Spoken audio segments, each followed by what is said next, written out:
All sports, all plays. All sports, all plays. All sports, all plays. 365, we making up plays. You talking the game, get you to the days. We're high in the court, the dime in the lane. Variety topics, living the same. All presentation, sports information. Hitting the airways, taking the nation. All sport, all plays, they working your faces. Grace at the field, so tie the laces. All sports, all plays.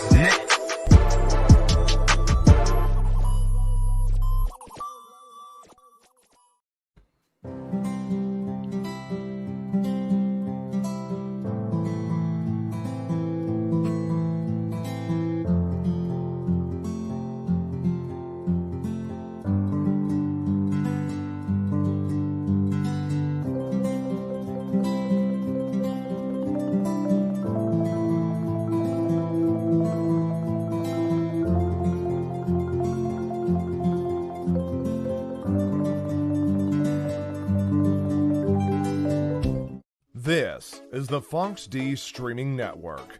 Register to come on our channel at foxdnetwork.com.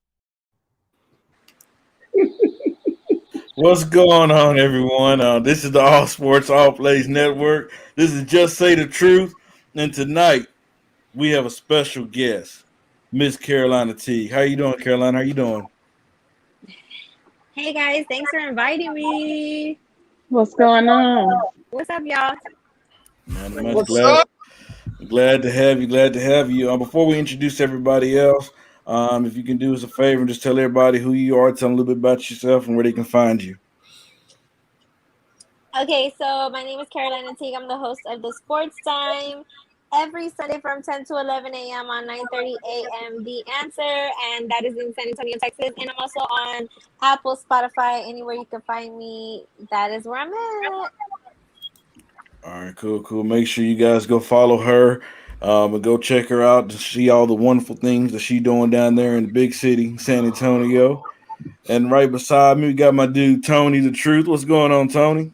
How's it going, y'all? Excited to be here. We got college football heating up. The NFL's heating up. And I already know Freddie going to talk about Aaron Rodgers and the Packers. So I'm just well, unfortunately, the Chiefs caught a big break. But we're not going to get in that right now.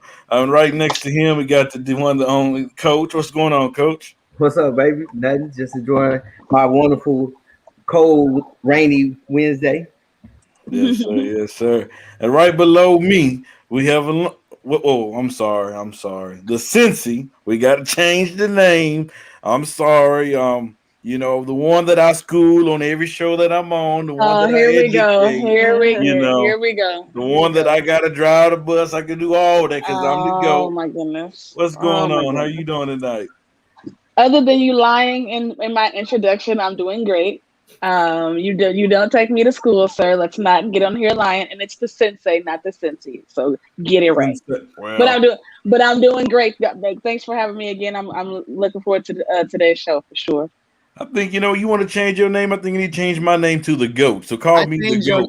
Oh Lord, here we go. I'm changing your name to the Fabricator. That's what I'm gonna change my. I just changed it to King of Cap.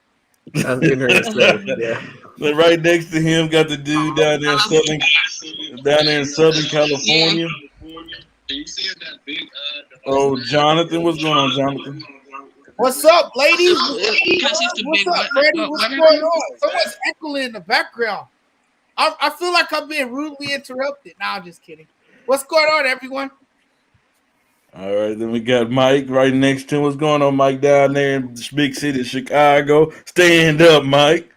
Nah, it's chilling, bro. Okay, crazy stuff was going on today in the city. Had a lot of violence today. So prayers up for everybody affected with that. But it's just another day in the cold city, and we're vibing, bro. Vibing. Yes, sir. Man, there's been a lot of stories coming out of the NFL. Some good, some bad. But hey, yeah. And we're about to touch on it. You guys heard the story of Henry Ruggs III. We just think we should, go ahead and just, start off with that. He got caught, with a DUI. I believe he said 156 miles per hour down there in Vegas. He did have I think it had a gun on him as well. Yeah, Yeah, somebody did lose their life to it with a dog in the vehicle as well. The Raiders did release him. You can't even buy his jerseys, you know. So I'm just gonna go to each and one of you guys. We'll let Carolina, let her go first, and we'll just react to the news.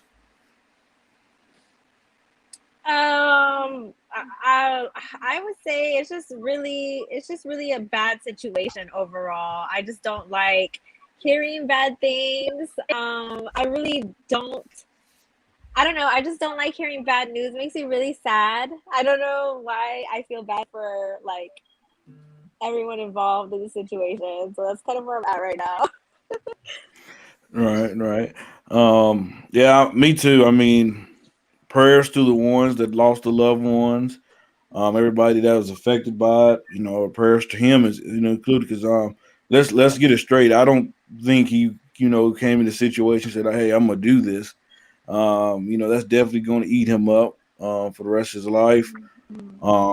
To me, it's just really a boneheaded decision, especially like, when you have Uber, you have drivers, you have taxis, whatever out there. If you know you're going to be out that late at night, shoot, we have Jonathan here. I see him make posts all the time where, if he drink a beer, he said he's not getting his vehicle. He says it all the time. But you just got to be smarter. You never know who life you might impact.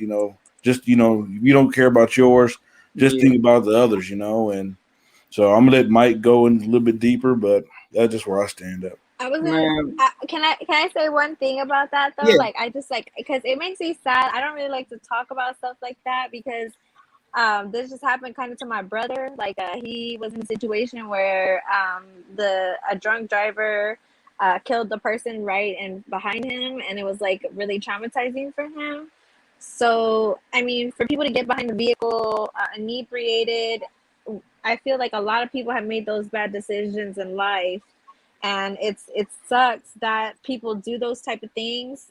Sometimes they don't even know that they're in the car, you know what I mean? They're so right. inebriated, they Mm-hmm. don't know they're in the car. They And that's the part that makes me sad the most, because when these people, like I know people who are in jail for these types of situations, and when they don't when they wake up or whatever, they didn't even know anything happened. So it's just kind of sad that these people get to that point, and I'm sure he feels terrible, waking up and seeing what happened, but there's nothing that he can do about it. He has to face the consequences for what he did. Yep. All right, Mike. I mean, Sorry, guys. it's it's really a hard topic to talk about, and it's one of those situations where, especially being in the city, I see stuff like that on the daily. Like like who's messed up and who's not when they're driving. There's hit and runs every single day in Chicago of kids getting hit, of random people getting hit, and whether they're intoxicated or not, you just have some reckless drivers out there. So I do pray for Henry into that extent of I don't think Henry Ruggs had any intent of doing what he did other than the fact of going fast. And I think him being intoxicated and, a lot of people, I've been hearing a lot of, as a white male, from the city, I give a lot of people the benefit of the doubt because I grew up being the only white kid around. So I definitely don't like the narrative of, oh, he had a gun in the car because, we haven't heard anything about that gun not being, legal for him. So, he might have had the gun license for it. So I don't think that has anything to do with the fact of what happened. I've been hearing that narrative a lot lately. I don't think, that makes him a bad person just because he had a gun. This is an important person. So he might have that gun license to not only protect himself, but others. You have to take that into consideration. But I send my prayers out to everybody affected by this.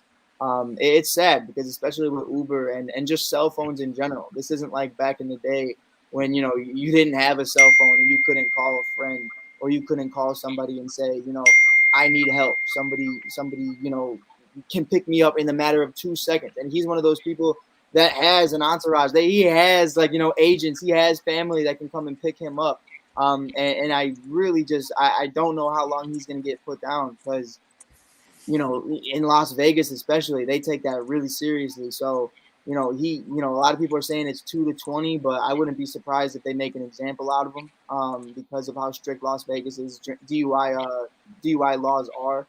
So it is really unfortunate. It's a young man's career. One stupid mistake, it happens. I mean, I've shot the shit and made stupid mistakes before. I haven't drank and drove, but I've made stupid mistakes while drinking. Like you're impaired. You don't have that conscience in you to tell you maybe this isn't right. So it is unfortunate because I don't believe that's who Henry Ruggs is as a person. But he should have definitely been more responsible for that, and he has to face those consequences. All right, Coach. Honestly, truthfully, man. First off, I feel sad for the young lady that died. She was minding her own business. I don't know what she was doing, but she was minding her own business, trying to get home. I mean, that's the most important thing. Now, I feel bad for Rugg because you're talking about, man, he's 22 years old. Right. Like, that's a kid. So I think that's me, bro. That's literally if it would happen to me. And then, like, I can sit here. I'm not gonna sit here and lie and say, man, when you're 22 years old, I can say for myself, man, I thought I was invincible. There's been plenty of times I did some wild, crazy stuff, and I can sit back and I tell kids all the time, man, I probably could have died 3 or 4 times, like legitly because of the stupid stuff. Because you don't be thinking, you know what I mean? And I think that's the biggest thing when you give a young man 22 years old, millions of dollars in Vegas. It's something like Absolutely. This. I think that's the biggest thing because now there's never really been a knock about anything bad about Ruggs. It's now that you got to wake up every morning. He has to know that, hey, he killed somebody by his mistake. Right. All right, Tony. Yeah, I agree. I kind of agree with like what Mike said. I don't exactly like the fact of the narrative of mentioning that he has a gun in the car. The gun really doesn't add anything to that unless they're trying to add more charges onto what he already has as far as, vehicular manslaughter, reckless driving, driving under the influence, all of that. And I'll even say from a medical standpoint and from a personal standpoint, it's hard. When I was in DC and I was working with the Army and the Marines, we would go out drinking all the time. And me being the only Air Force guy, I was like, because the military is a brotherhood, I'm not letting them out drink me. That was never going to happen. On the real, Tony, so for me, 20 shots and I was still pretty coherent. I was like, no, y'all are not out drinking me. But then it got to a point where, I did that one night and I hadn't had anything to eat. I'm like 15 shots in, and then I don't remember sitting down. I don't remember falling asleep. I don't remember anything. I was just lucky that I had those people with me that knew I was irresponsible, but luckily I didn't drive. That actually helped me and took me there, because once you get to that point, you're done. You have a complete and total altered mental status. At no point do I think that Ruggs ever meant to put himself into that situation or get to there. Unfortunately, I think at the end of it, he is going to have a lot of PTSD for what he's done. Right. I've had to see it from the medical side, having to respond to calls like that. And it is unfortunate because for a lot of times the drunk drivers are the ones that end up actually being able to walk away from it. But you do see the realization that reality hit him, unfortunately. So I do feel bad for him. I feel bad for the poor young woman that passed away as well, because she obviously had nothing to do with this either. But I hope for his sake that, I know he's learned from it. I just hope that he's able to get the help that he's going to need, not just dealing with all of this from a mental health standpoint, but being able to hopefully get himself right. Once he goes through all of this, I hope he has a strong support system, because this is going to be a long road for him. For the rest of his life, he's going to have to live with us. So right. I feel bad for everybody. I just hope that he's able to get the help that he needs. Yeah. All right, Jonathan. Yeah. Whatever you want to say it on here. A drunk driver's intent is to never kill anyone. They're just trying to get home, and when you drink a lot and when you're intoxicated, you're not thinking clearly, and you're most likely are going to make a terrible decision. And that's what happened to Henry Ruggs.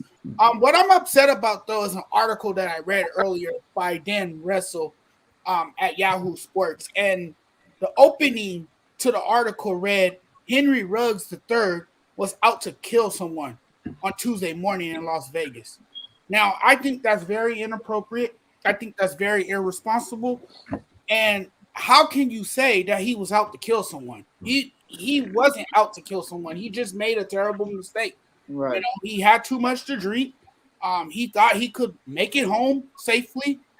Yes, he exceeded the speed limit. Yes, he was drunk at more than twice the legal limit. You know, he made a poor decision. And Right. hopefully by moving forward, he learns from this mistake. But sometimes it's hard for people to recover from a situation like this, because now you have to live with this the rest of your life.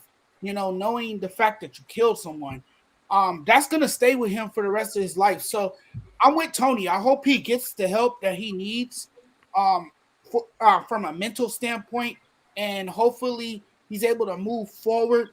But this is something that will stay with him for the rest of his life, and it's just a sad situation all around. And I just want to send my thoughts and prayers to that family that lost that loved one in that horrific accident. You know, I send my heartfelt condolences to those who lost that young lady. She was just in the wrong place at the wrong time, and a life cut short because of a man's boneheaded decision that will live with him for the rest of his life. All right, sis. I think with this particular situation, there's so many angles that you can attack it from, and so many lessons that you can learn here. I think to begin with, like Coach was saying, you know, this is a young man who was given a lot was placed at his feet. And you know, when you're young, like shoot, I've been young, I've been broke, and I've made egregious decisions. So it's like, you know, I can only imagine what it's like to be that young and have millions of dollars, and like you said, like Coach said, be in Vegas and have the world pretty much in the palm of your hands, and more times than not, you're not going to deal with that well. And I think with this particular situation, I kind of want to know like who he was around, like who he went out with, like if there's someone that was trying to intervene, or somebody, you know, tried to say, hey man, like maybe you should, instead of driving, you should Uber, or maybe instead of driving, somebody else could come get you, or somebody could take you. Like I kind of just want to know exactly the mind frame that he was in at that particular time, and just kind of what transpired around him to make him feel like he needed to take that risk and drive. Because at the end of the day, like everybody alluded to, when you, after a certain amount of drinking, your thoughts are impaired. Like you're not, you know what I'm saying, you're not gonna make wise decisions. You gone, G. You gone. Yeah, you're done for. Like I know for me, like I'm sure we all have. I've done horrible things when I was drunk. You know what I'm saying? But granted enough, you know, it was never nothing to this extent. But I do hope that he gets the help that he's gonna need mentally as well as physically, because I know he has a lot of some serious injuries as well. Granted, you know, he didn't lose his life, but he does have serious injuries as well. And I also praying for the mental of the victim's family, because they're gonna need that too.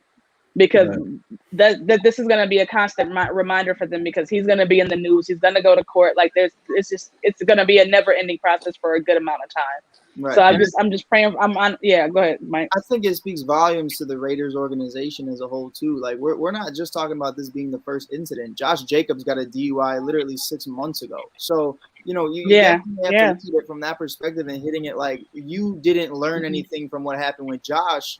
And I feel like, you know, those kind of talks, especially when you know. When you're in Chicago, bro, I'll tell you, like, the summers are cool, but when you're playing football, there ain't shit to do. But when you're in Las Vegas, as a coach, I was just there. It's completely different. You got a lot going on about the coaching situations with the Raiders right now, but you got to implement that to your young guys, that, you know, like, life is precious, bro. And especially here, it's like one of those situations I've learned at a young age. I've seen guys overdose. I've seen guys do stupid stuff. And even me being drunk in my past, like, Yeah, I call it teleporting. You know, at 1 minute you taking a shot, and the next minute it's 24 hours later, and you don't know how the hell you got to where you were. I call it teleporting, and that's exactly where Ruggs was. I don't think that was Henry Ruggs driving that car. That was an impaired man, and that, you know, double the limit. I don't care how athletic you are, you're gonna feel that. So, you know, it's definitely something at the end of the day, though, you need to be told, and you need to have the right people around you, like Alana said, you know, to tell you, you know, I understand you want to show off your sports car, you know, when you show up to the club,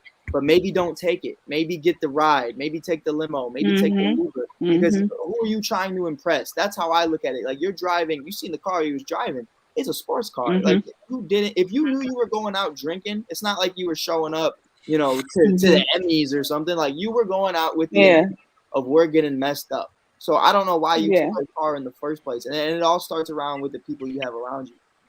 You know, and it's like it's like he's real quick, Freddie. I'm sorry not to cut you off, but it's when you're the thing of it is like, and Mike alluded to it, when you're in Vegas and you're going out, your intent is to go out and drink. Like nobody in Vegas goes out and is like, oh, I'm gonna have a bite to eat and then we're just gonna go back to the room. That's not how it works. Like I was literally just in Vegas. Every time we went out, I knew in my mind we're getting drunk.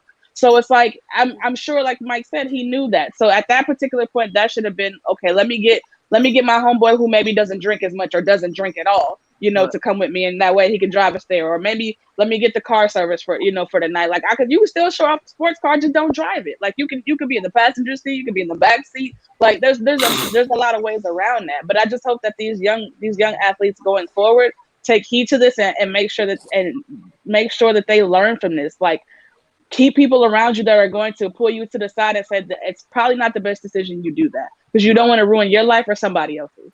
What's more touching? But you also, I think, as a man or as a woman, you gotta be responsible for your own actions and know your limits. Right. And you know, if you know you're gonna get plastered or wasted, then you know, don't drive.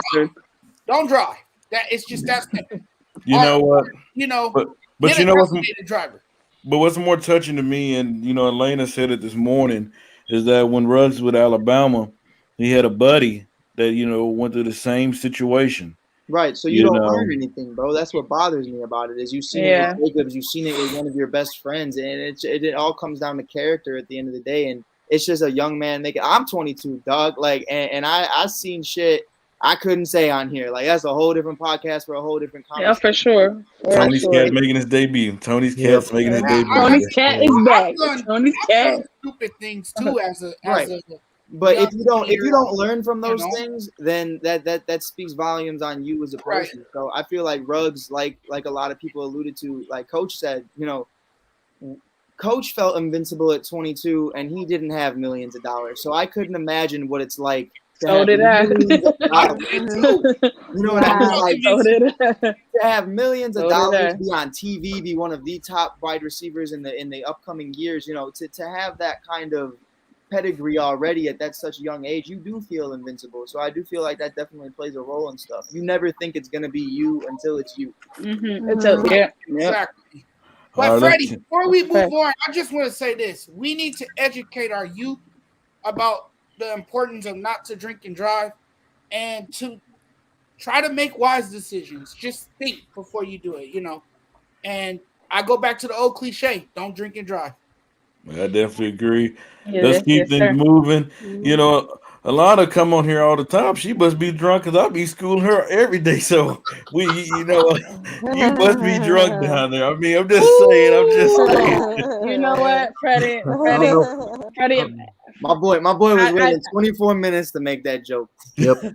Yeah, he was. He was spitting on it. And here's what's bad. It's like, as soon as they get quiet. Alana takes him to school every day. I remember when Miss Caroline came on here last time, she absolutely smoked Freddie. Freddie was boy. We're not supposed to bring that up. We're not supposed to bring that up. Well, since you said that, Tony, hey, Caroline Gruen, that's my good sis now. We on the same page. Yep. I know you saying everything I want to say for me today. I ain't really got to say much. Oh, period. I got you, boo. Don't worry about it. Freddie, I remember I was watching that one, and I was like, girl, right here.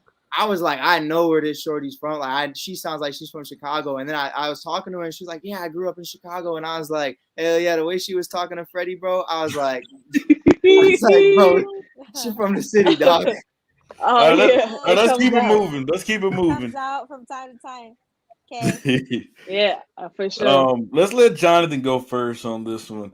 No, Anthony, she ain't school nothing about no Freddie. I definitely schooled you this morning. Let's not bring that to no show now. I sure did. Now, Thank you, Anthony. I appreciate you. Can I ask a quick question? Why do we look like the Brady Bunch?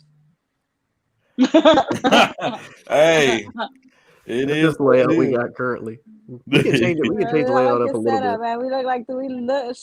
We straight up look like the Brady Bunch right now. No, I don't like that. We look like it looks worse. It looks worse. Yeah. All right, we're gonna let Jonathan go first on this one. Jonathan's the Rams fan here on the set tonight.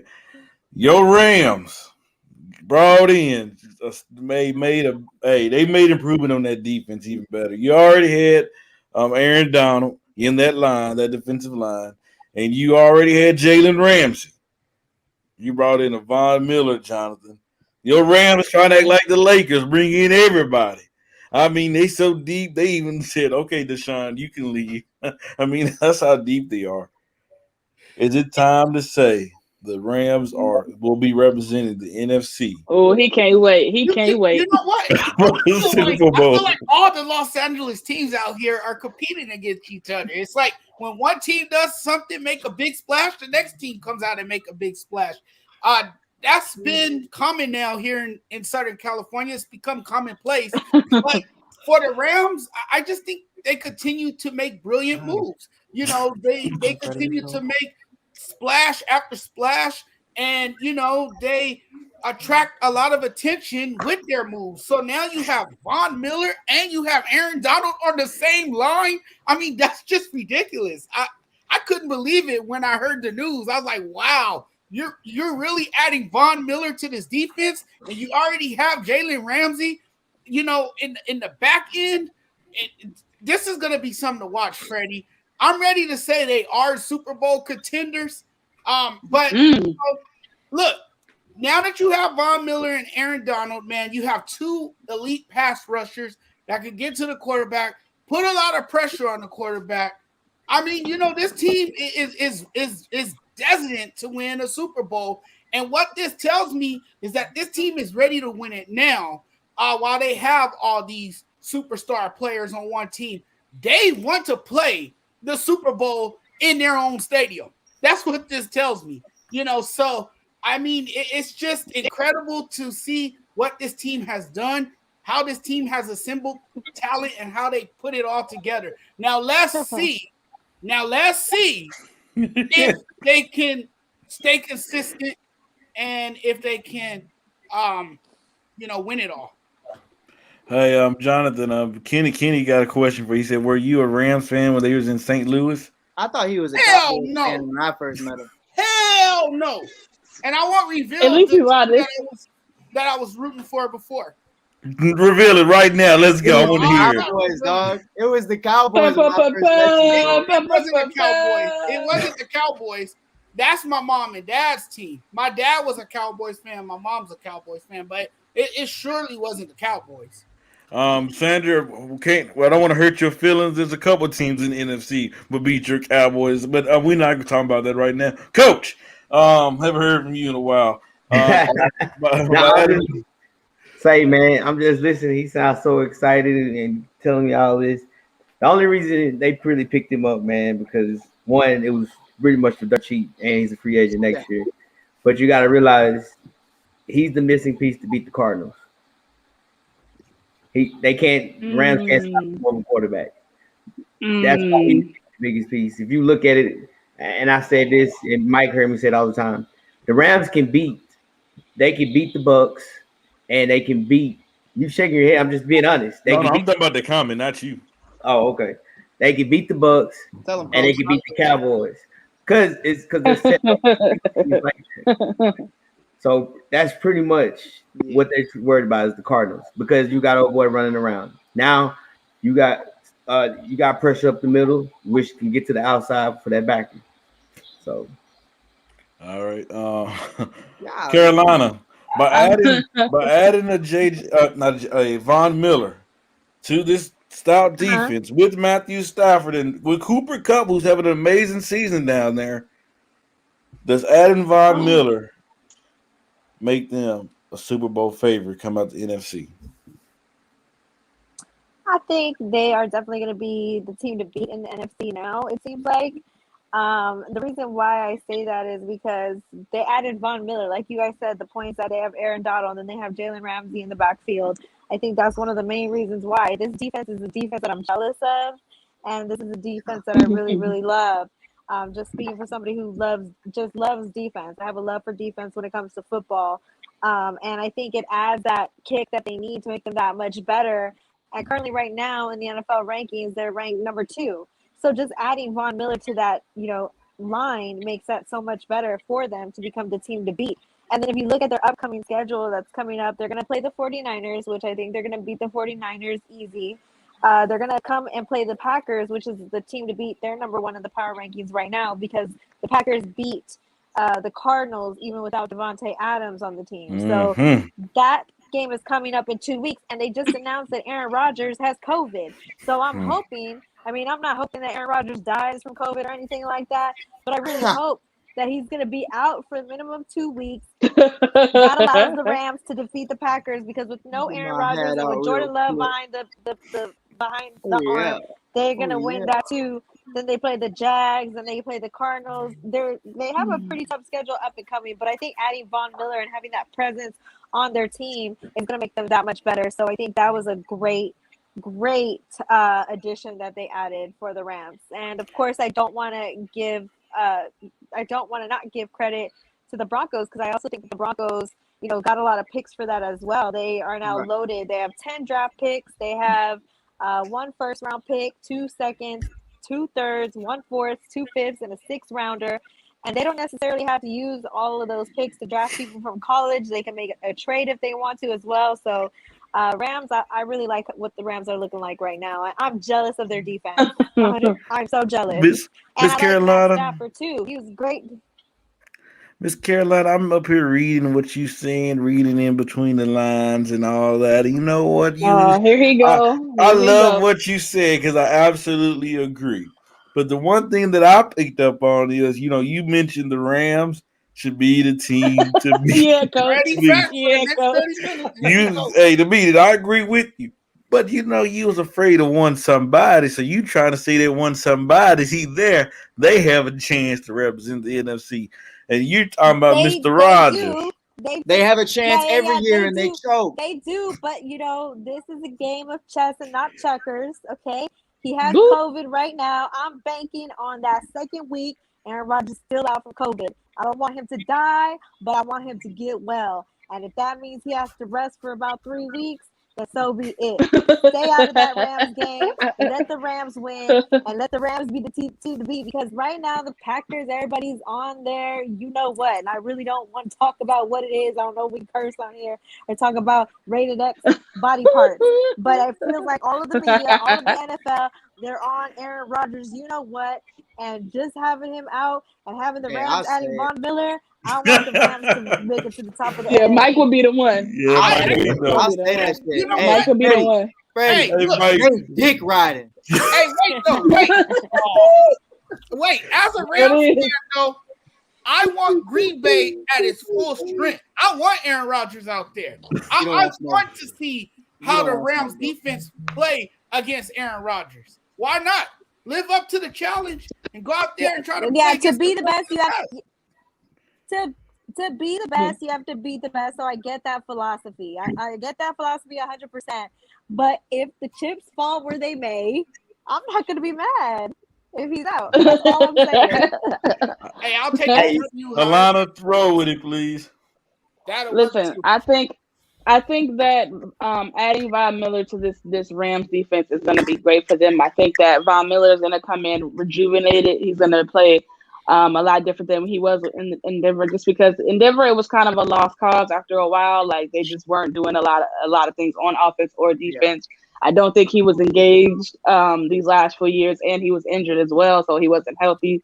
Like there was just a lot of things that went wrong in that Denver situation. So I think now coming to LA, where they're automatically a contender. Now where they fall, we have to see how it plays out. But they're a contender. They're a future probably title contender, honestly, because they definitely could run the table to go to the Super Bowl.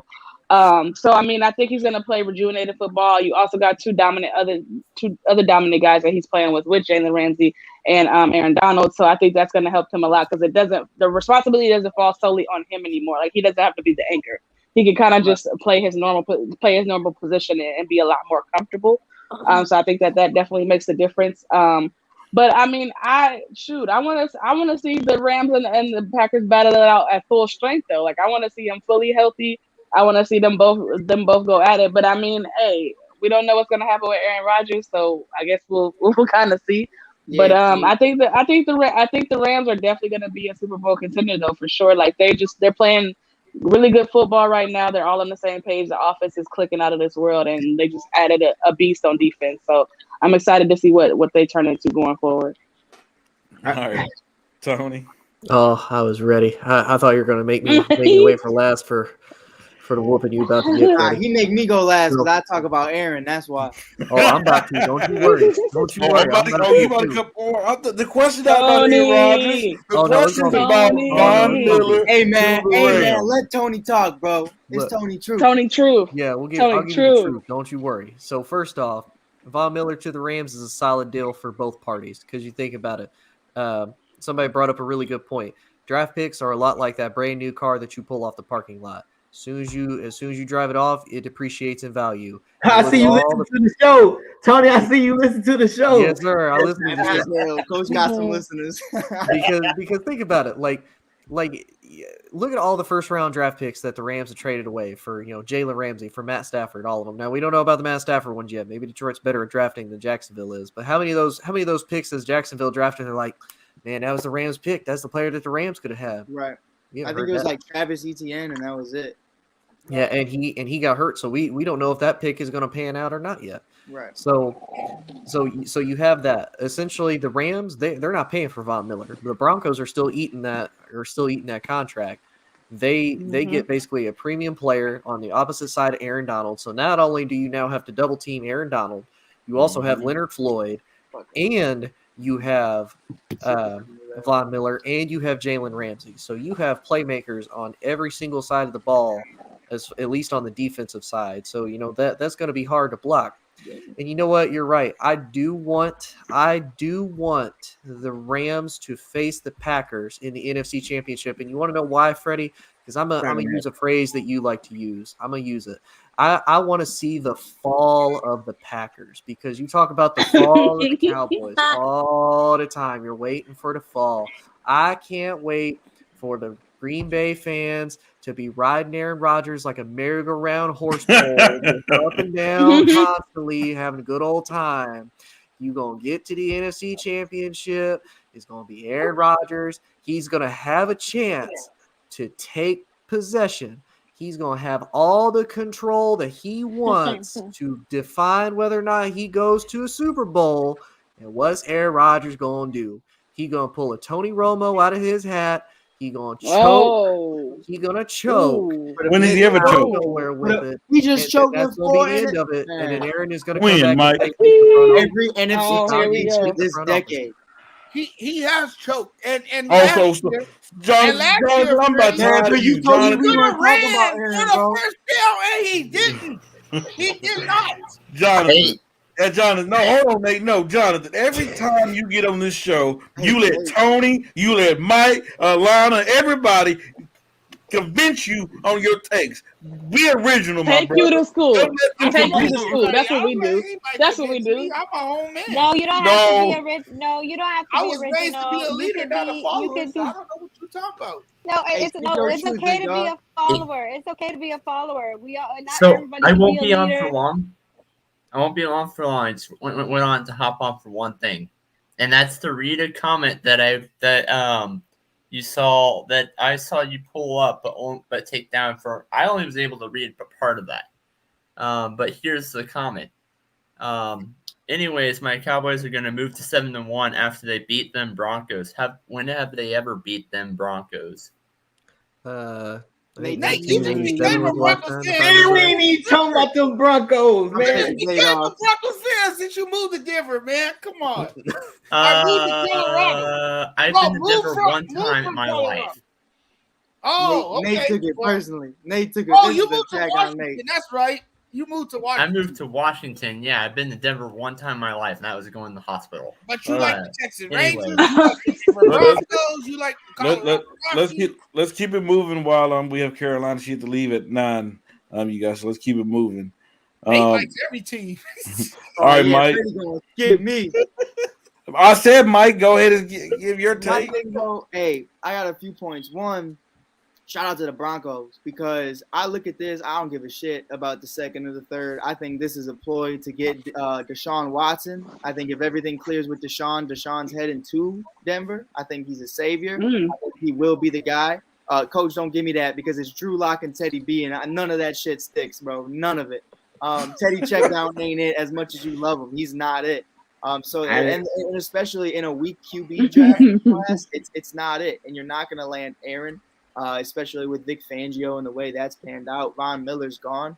I definitely, in my opinion, though, I definitely could see Von being like, you know what, at the end of the season, I will go back because Von even made it clear that he loves Denver and he loves everything about it and he didn't want to leave. So I could definitely see Von Miller being like, all right, I'll do this for the picks. I'll get myself a ring and I'll come back. And for the Rams, man, you know, I've been a part of championship defenses. You know, obviously, I was Flex, Mike. two-time, but you know, it is what it is. But a big part of the second one I was a part of was this kid, man. And to keep a long story short, we called him Big Ham Mike, and it wasn't me. This was Big Ham Mike. He was about 6'7". He had the hands of God, man. And this kid came on the team middle of the season. And he slapped some boys around, and that's exactly what Von Miller's gonna do. And Aaron Donald gets forget double team. I've seen this man get triple teamed and still getting through. So the fact that you got to account for Von Miller now, Leonard Floyd, he didn't do shit in Chicago, but he's definitely a stud. So you definitely have to account for that. You also have one side of the field completely taken over by Jalen Ramsey, so you definitely can't ignore that. Matthew Stafford. I would love to see Matthew Stafford crap on the Packers because with him in Detroit all those years, that man suffered and he deserves all of that. Cooper Kupp, bro, it's mid-season. Cooper Kupp got 900 yards and 10 touchdowns. Like, we got to acknowledge some respect on this man's name. Cooper Kupp got the funnest name to say, and he's a dog to watch. So I'm looking at it like that. Add into that, you got Sean McVay. What a dog, bro. This is a death lineup. I see a lot of people saying it's going to mess up the chemistry. How? You literally, the one thing this team lacked was a Super Bowl winner. They all went to the Super Bowl aside from Ramsey and Stafford.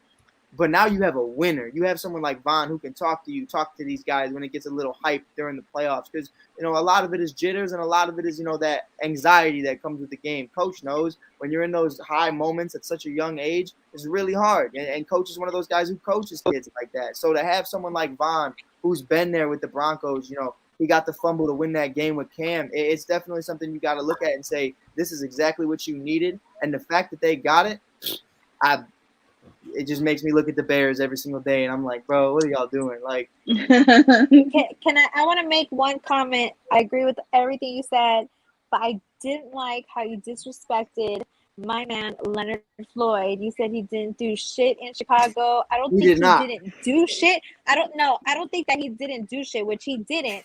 But it wasn't his fault that he didn't do shit. He didn't do shit because he wasn't utilized properly by the Chicago Bears. So I don't blame him.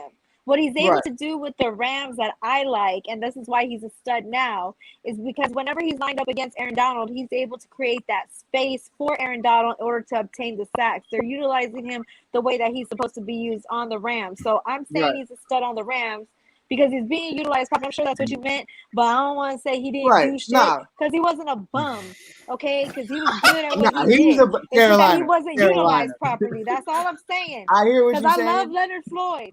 That's all I wanted to say. Here's what I'm saying, though, Carolina. I looked at it like this, and you can tell me if I'm wrong. If you can't work with Vic Fangio, I say that says more on you than it does about anybody else, because you can't really talk about the Rams defensive coordinator as being a guru. Vic Fangio is one of the best to do it. And I feel like he was just at a young age and he wasn't ready for that moment. I think getting traded was exactly what he needed. But when he was here, I mean, we're talking about 1 sack a year at being a top 10 pick, like that for Chicago standard. And you know how this defense goes. We don't accept no scrubs. So to go from 1 sack to 10, I was mad as hell. I was, bro, where's this Ben, bro? You're with Khalil Mack talking about 1 sack. Now you got 10. But you got to realize, what position Floyd play? I played when he was in Chicago. He played outside. So, outside linebacker. He's still there on the Rams. I know. So then, who plays in the middle? You had Roquan Smith, dog. No, you're not. That's who plays D tackle in the middle. Oh, you talking about Eddie Goldman, one of the best. No, I'm talking about for the Rams right now. Oh, for the Rams, Aaron Donald. You know how it goes. When that's the thing that you got to realize. When you cause pressure up the middle, that causes a lot of chaos. That's why I said, first off, is Rams 1.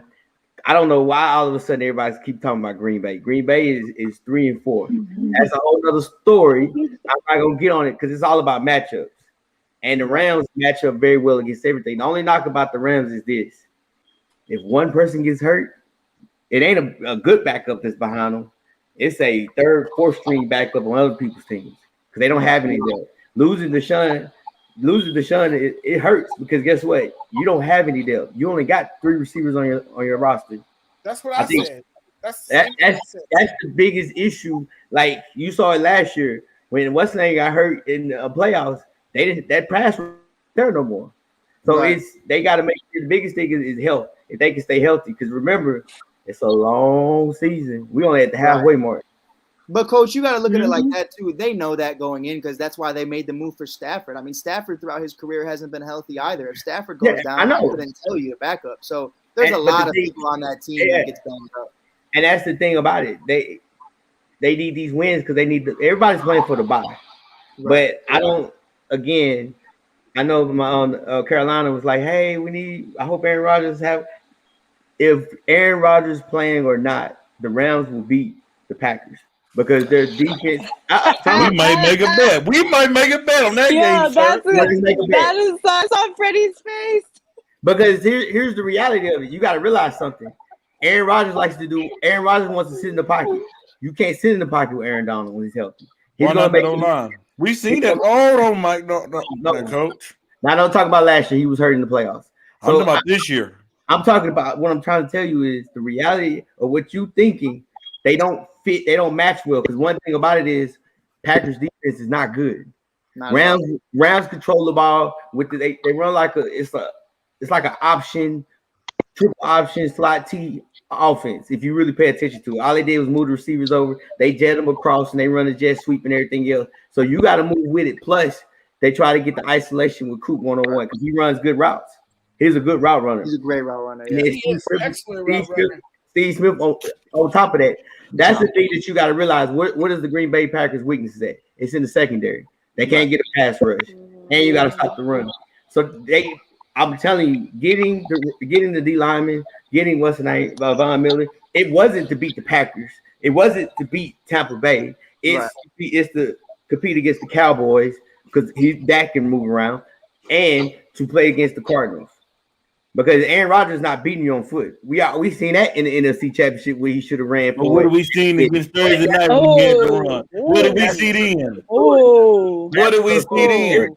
I think Freddie is secretly a Green Bay Packers fan. Everybody keeps saying Green Bay's going to the NFC Yeah, Championship. he is. They don't match well against the teams that's going to be in the playoffs. They don't match well. We'll make a bet when that time comes. We'll make a bet, Coach, and you're gonna have to send me that money. Just know you're going to send me that money. I'm gonna just tell you how it is, bro. I told you straight up in the chat too. If the Packers would have went out and had the balls to go get Odell or even Evan Ingram or someone like that, I would have gave you the benefit. Free Odell. But they didn't do nothing, bro, and that's exactly my point, Coach. That's why he's leaving. Mike, Mike. He's not leaving Green Bay, and you think he's out. Leaving. And you guys sit up here thinking that they out here playing with monopoly money, that they ain't got no cap. that they can just sit up there and sign, hey, you come, hey, you come, hey, you come. Now, they went to the NFC Championship. Right. Offense is Free fine. Odell. It's not the offense that needs help. No, because if he's out of Green Bay. Okay. I don't think Aaron Hey, let's take a pause on this. Why are we talking about Green Bay? Yeah, that's why I don't know. Why are we? Because Why are we Freddie. Because Freddie. I'm not. I didn't bring up Green. Hey, there you go. Freddie didn't bring him up. Now No, we talking about actually, this game. hey, I didn't bring up Green Bay. hey, we want to say who started. It's actually you down there, you Who, over me? here. Oh, Oh, yeah, Mike? yeah, because she was talking about. I hope he has COVID for 2 weeks for the Packers. I do. Oh, yeah. For 2 weeks. What's wrong with me saying that? Yeah, you started it. That's what happened. You started it. Yeah, you did And start then it. you said this right here. Oh, so Well, okay, so y'all okay, so because everybody's riding that's what Green you're trying to tell Bay, me? and then Mike the came truth. in. They riding the Bengals. That was 2 topics. They is riding him, bro. That was 2 topics ago. The topic that we're talking about right now is Rams. How the hell did we end up back on Aaron Rodgers? You're right, Carolina. Now. You're right. Go to the next question because she ain't got but 5 minutes. I'm gonna make sure I'm gonna get in her in a minute. Let's go. Hey, I want to talk about something real quick. I want because I know Mike here. It just make Mike feel so good that we talk about his Chicago Bulls. They are 6-2 in the East. They are. I believe they're in the 3rd spot in the East. Yeah, they Do you believe that they're the best team in the East, Miss Carolina? Bro. I want to hear her. I want to hear. Don't be disrespectful, Freddie. So I'm from Chicago, South Side. Shout out to everybody on the South Side. You know what I'm saying? You know, I love the Bulls, 90s fan all the way through. Huge fan, huge supporter. But for me to say that the Bulls are the best team in the East right now I would be kind of ignorant to say that right now. We're only 6 games in right now. And in order to determine if a team is the best team in the East or just the best team in general, we have to wait till we're about 25 games into the season to kind of get a good gauge of where anybody's at in the NBA. So I can't sit here and jump the gun, even though I want to, because I really do like the Bulls and they look great right now. But it's too soon in the season for me to make that determination. Now, but what I will say is that when I compare the top 2 teams in the East, when I look at the Miami Heat and who they played the past 6 games, 6 or 7 games that were at, I don't even know.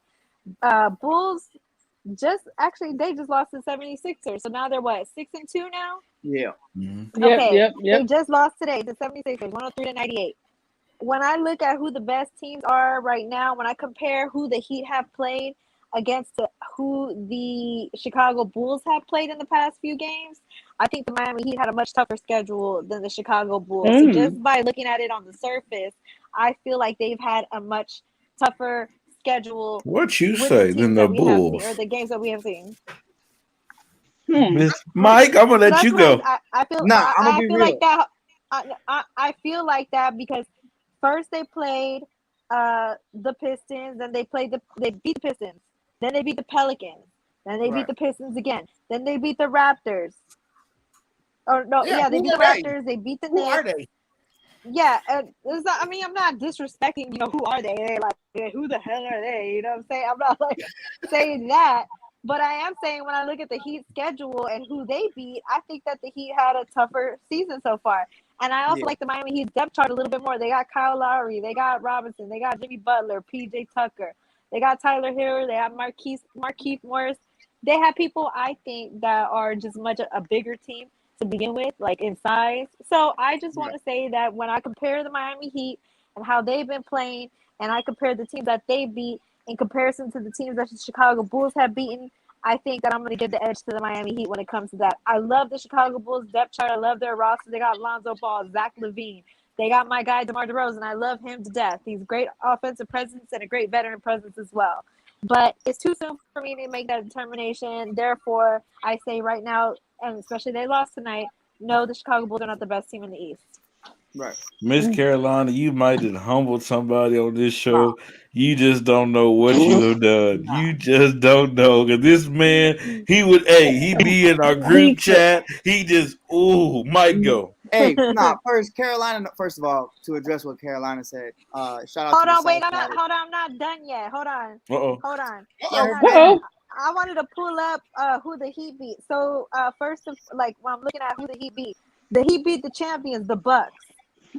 Then the Heat beat the Pacers. The Pacers are the ones that they lost to. And the Pacers been playing really good right now too. I like the way the Pacers have been playing. The Heat beat the Magic, which I think is okay. The Heat beat the Nets. They don't have Kyrie, whatever. But I think the main thing is that they already beat the champions, the Bucks, and they beat the Mavericks, which is another top team in the West right now. So those are the reasons why I think that they're a better team at the moment. I think they didn't they beat LaMelo too. I think they balled out against him the other day. Yeah, they did. They balled out. I mean, I was seeing that boy Melo. He was struggling a little bit. But to what Carolina said, I want to say, first off, West Side, the best side. I don't know about y'all. I'm rocking It's South Side all day, Carolina. I'm with you, I'm with you, girl. South Side. This is why we're like I feel like the theme of this show is yes, we're like yes, me and you. And now Mike didn't even say for sure that. Yes, Hey, West Side, but- y'all. Come on now, don't do that. Nah, West Side, the best side. Y'all see. Nah. My thing I with feel the like the Bulls, theme of this show is all about Chicago. because we live. As it should be. Jonathan, we've been talking about LA for like 3 years. Come on now. Hey, It's Coach, our why time. can't it be a Texas thing? Oh, I don't like no Texas teams down here. That's my But now, bad. Freddie, I do agree with Carolina, though. I did tell you guys, my biggest thing with the Bulls is when Patrick Williams went down, I feel like in size, they're not going to match with like the Miami Heat like that from that standpoint. And you saw today against Embiid, they were when Vooch wasn't on the floor. If anybody did catch a little bit of that game, it was a big problem. So I've said it from the beginning. Boogie Cousins is still out there. Obviously, the salary cap, is something you need to take into consideration. You can't make a trade for Cat. You can't make a trade for someone big like that. So you definitely do need to get what you can. And I feel like outside of Vooch, this is a very small team. They're dogs, though. They're dogs. These kids can hoop. My biggest thing with the Bulls, and today showed it, Damian, relax now. But, it's something where I'm looking at it like they're a fourth quarter team. I noticed they start off very slow in the first half. And I think that's going to come with time. Carolina hit it on the nail when she said, after 25 games, you get a better idea of what it's going to be like. I think they have a hard time finding energy and finding chemistry early on throughout games. I think, they beat the Jazz. Amazing game. I'll give them that one. But the stuff with Boston, I really thought that game with Boston was a great game for us. But then once I realized afterwards that Marcus Smart literally is throwing his teammates under the bus, and then there's a lot of locker room issues with them, it makes a lot more sense to why they came back from that 19-point deficit. So I understand that. But you did lose to a 76ers team today that didn't have Tobias Harris, that didn't have Ben Simmons, and didn't have a lot of other guys. So, you have to play them again tomorrow in Chicago, and hopefully they bounce back, because losing both, that doesn't look good. But I definitely do think they need another big. They need somebody out there to not only fill in for that role. I think a Marvin Bagley, trading for him would be something that's really interesting. You look at a Boogie Cousins still out there in free agency, because I love Vooch. Vooch is an all-star.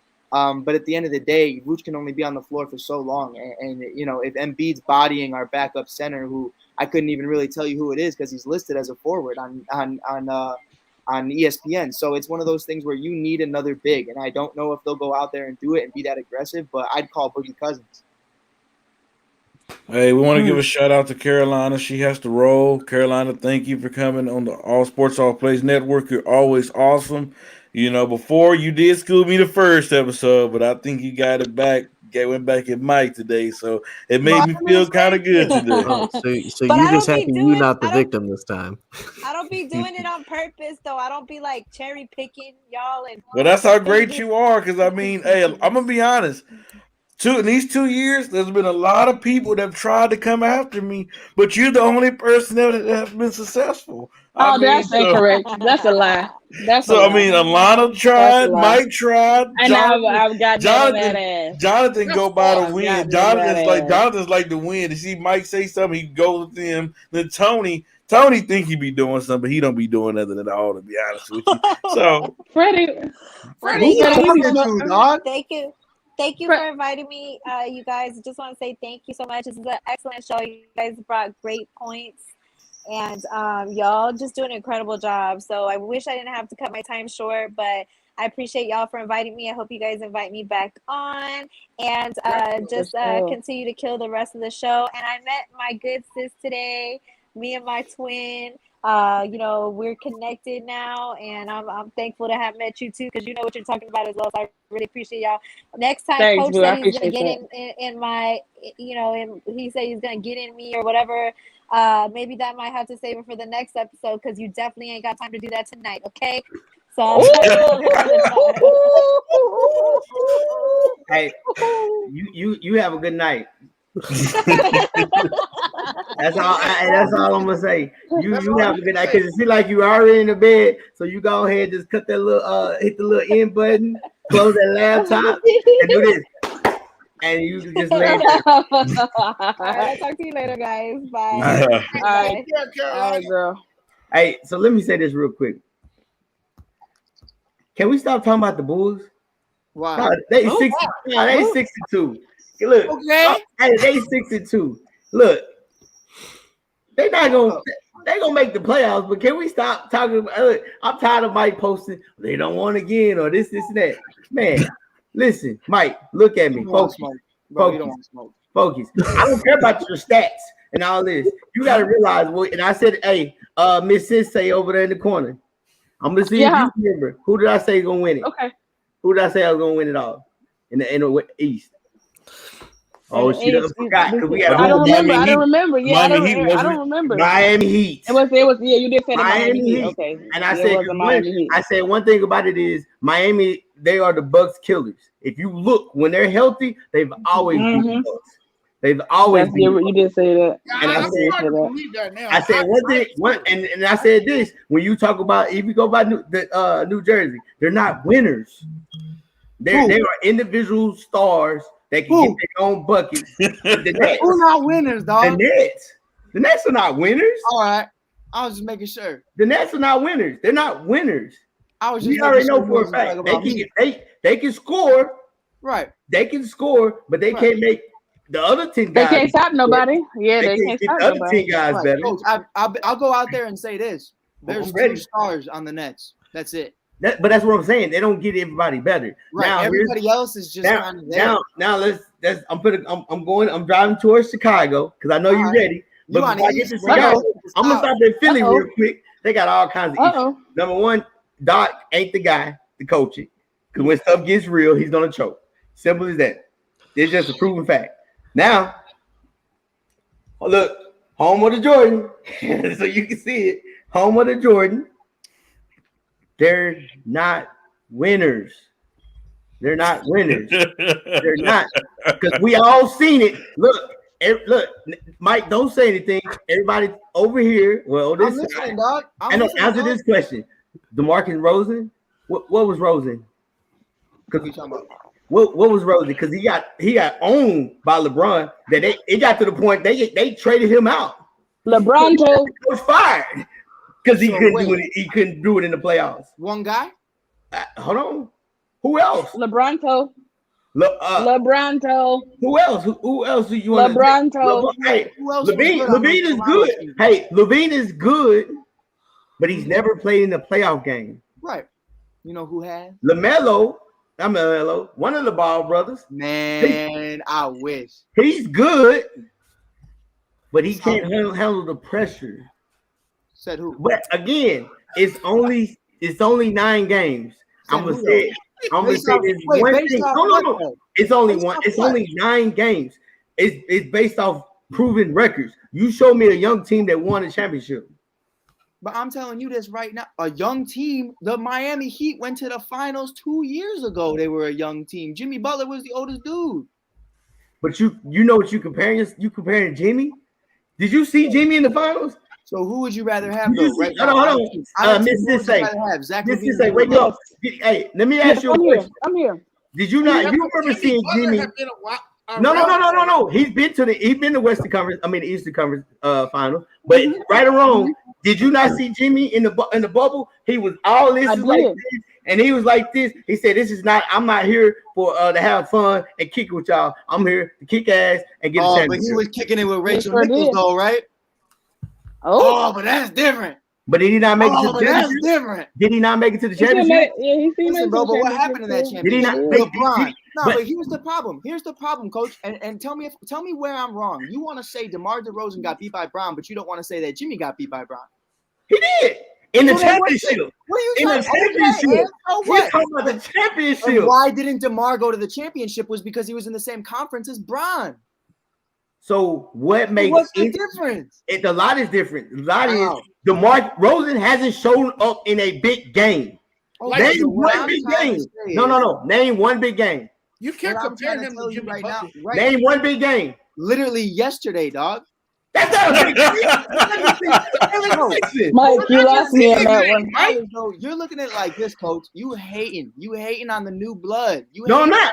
No, but that's okay. No, I'm not. It's okay. I know you like to see things take time. You like to see guys, okay, maybe it takes a couple years before they finally start kicking, but you just don't want to see a brother start kicking and be hot. It doesn't kick early. Not a brother start kicking. It doesn't kick early. That's the problem. You show only. There's only one team. There's only one team that kept their core. And can I ask you though? No. Listen, that's one team. You know what that one team was? Who was it? It was Golden State. But you know what Golden State did? They put veterans around them. That's not any veterans over there with the Bulls. That's the thing that you got to realize. You're so busy. Like everybody keeps saying they're young. What young team stays together? Let me ask you. So Vucevic isn't 32 years old. So Caruso isn't a champion. So DeMar DeRozan isn't 31 years old. Those aren't veterans? They're not winners, though. Alex Caruso just won a championship. No, the other two are all-stars. No. He was part. Oh, he wasn't, so it's different, right? Come on, man. Bro. So hold on. Stop. Time out. So what you're telling me last week with the Packers, that one receiver, that tight end that came in the last minute, he didn't do anything. He blocked, but he was part of the team. Hey, he is a winner. Hey, what are you talking about? I have no idea. Hey, so what you're saying? Hold on, I'll make it even simpler. So what you saying? McCoy, when he won 2 Super Bowls with the Chiefs, he didn't play. He didn't do anything. He didn't do anything in the last Super Bowl, but he's a winner. But Alex Caruso did do something. What did he do? Bro, Alex Caruso was a huge part of that team. What did he do? When Bron wasn't on the court, Alex Caruso was a part of that team. Bro, you don't. We can't. You know what? I'm loving it. I'm loving this. It normally be just me. I'm gonna pause it. I'm tagging. Look, get down there, girl. Here, put your hand up, girl. Listen. Look, because I'm gonna tell you. I'm gonna tell you how it's gonna go. This is how the argument go. Me and Mike gonna go back and forth. I'm gonna pass it to you, and then Freddie gonna have his. He gonna throw his little 2 punches and get out again. And then all of a sudden, we're going to give it to Mr. Tony. All right, fine. Tony, Coach, I got one thing for you. Like, you know what? You're right, Tony. So, come on, let's go. Coach, I got one thing for you, though, before everyone else goes, because you want to ask me a question. Here's my question for you. If Kyle Lowry can't stay healthy, do you still see them winning the championship? Yes. Without Kyle Lowry? He wasn't the missing piece. You have to realize, he's just a point guard without Kyle Lowry. He wasn't the missing piece. All he did was bro. You're not listening. He's not making a break in them. He makes them better, of course, because he's a starter. But the one thing about it is they're not asking Kyle Lowry what he did with the Raptors. He doesn't have to be the number 2 guy. He's not the number 1 guy. He's the number 3, number 4 guy, because he's good being the number 3, number 4 guy. Because if you look when the Raptors won, he wasn't number 1. That was Leonard. He wasn't number 2. That was Palacios. I can't if I messed up his name. And then Pascal. Yes, and then guess who it was? Then it was Larry. That's all he's doing here. Right, but what I'm trying to tell you is what makes this Miami Heat team different is that Jimmy doesn't have to be the floor facilitator. He doesn't have to be that general. Kyle can do that. If Jimmy has to go back to that role, they're not going to win a championship. But answer this, Mike. Are you asking Kyle Lowry to score 20 points? I'm not saying that. I'm saying you're asking him to be that floor general. But if he's not healthy, and he doesn't, that's what I'm saying. He doesn't have to do anything. All he has to do is dribble, like you say, bring the ball down the court, make decisions. And guess what? Bring the ball down the court. But he hasn't been healthy in years. But give it to Jimmy in his spots. Right. But what I'm saying is if he's not there to give it to Jimmy. You're saying, but that's what I'm saying. Last year, he had to play what role? He had to play 1/2. Right. He doesn't have to do that. This guy is the 3rd. He's like the 4th look.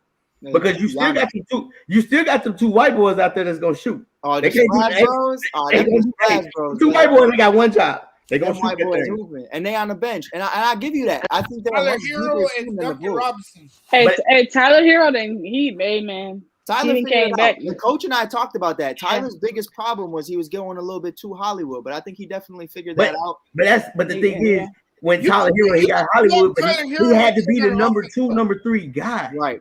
He's not the number 2, 3 guy now. Right. He is 3. They're all like those guys. You got to realize all they have to do is just shoot. Abreu, I don't know, bro. I wouldn't count on Victor to being healthy at all, even when he is back. But that's the thing. Even with him, that's not a rush to get him back. I don't need him. That's the thing about. I don't need him for regular season. I need you in March, 10 minutes here. Right, but what has Victor done? 15 minutes here. Hey, and then when June hit, okay, I need you 20, 25 minutes max. So I mean, again, I know you're thinking we always have this conversation. They're a good team. Look, Chicago Bulls is a good team. But one thing that you have to realize about me, Mikey, you know this. Right. I don't care about the regular season because you know what makes superstars in my book? It's the big games. I haven't seen DeRozan do it in a big game.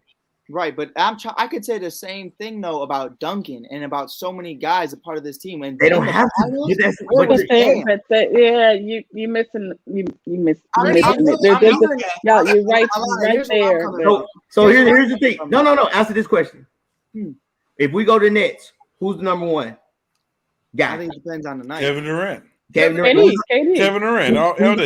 Who's number 2? Who's number 2? James Harden. You go to State. Who's number 1? Steph Curry. Steph. Who's number 2? Clay and healthy. When he's healthy. Clay and healthy. You go to the Lakers. Who's number 1? LeBron. AD.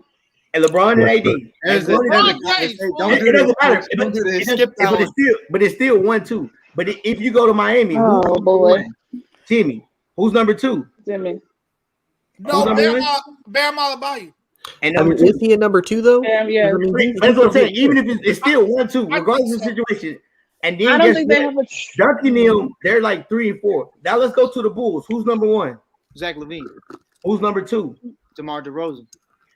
All I'm saying though, those 2 guys, I haven't seen it. LaVine could probably have it because he's improved every year. I'm not knocking him. But I haven't seen Rosen.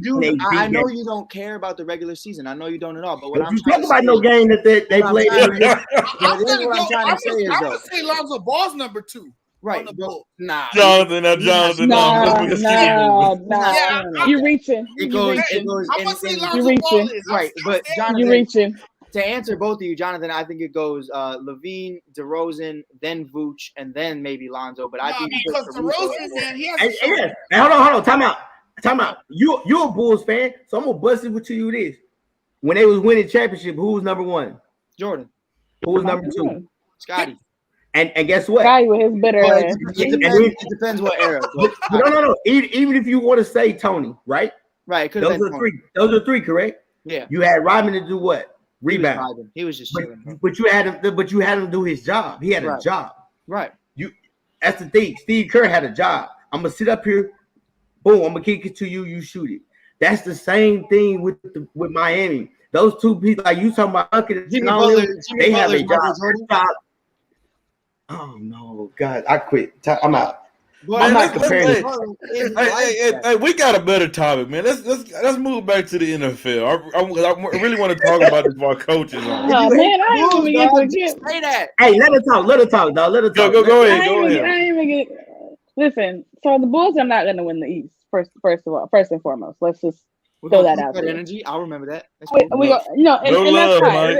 And it's not. And listen, Mike, you my guy. But the thing of it is, they're not there just yet. And like Coach was saying, and I get what Coach was saying, is that we haven't seen DeMar DeRozan really like take over a major playoff game where it's like where you can have that one definitive in the back of your mind. Like, remember that DeMar DeRozan game where he did like, and I think that's what more so what Coach's point was, is that he hasn't been that in the playoffs. Now, if he turns into that, maybe with this team or how they're currently constructed, and he does have that moment, then obviously we have a different conversation. But as of right now, what we know and what we're seeing from the Bulls, it's just that I still feel like they're a player away, a veteran away from being elevated to that top 3 seed or even top 2 as far as competing for the Eastern Conference Championship, and then later on, possibly going to the finals. But they're not there yet. But they are a good team. They are making noise. They definitely can make some things interesting. But I think if we're looking at an alternative team outside of the Bucks and the Nets, like Coach said before, it's got to be the Miami Heat, because Jimmy Butler, for one, is the number one. And honestly, if you look at that Miami team, they don't really have a true number 2, but that team doesn't really need a number 2, because you have so many guys that do intangible things well that make that team cohesive. So it's like, you have Jimmy Butler at the come on now.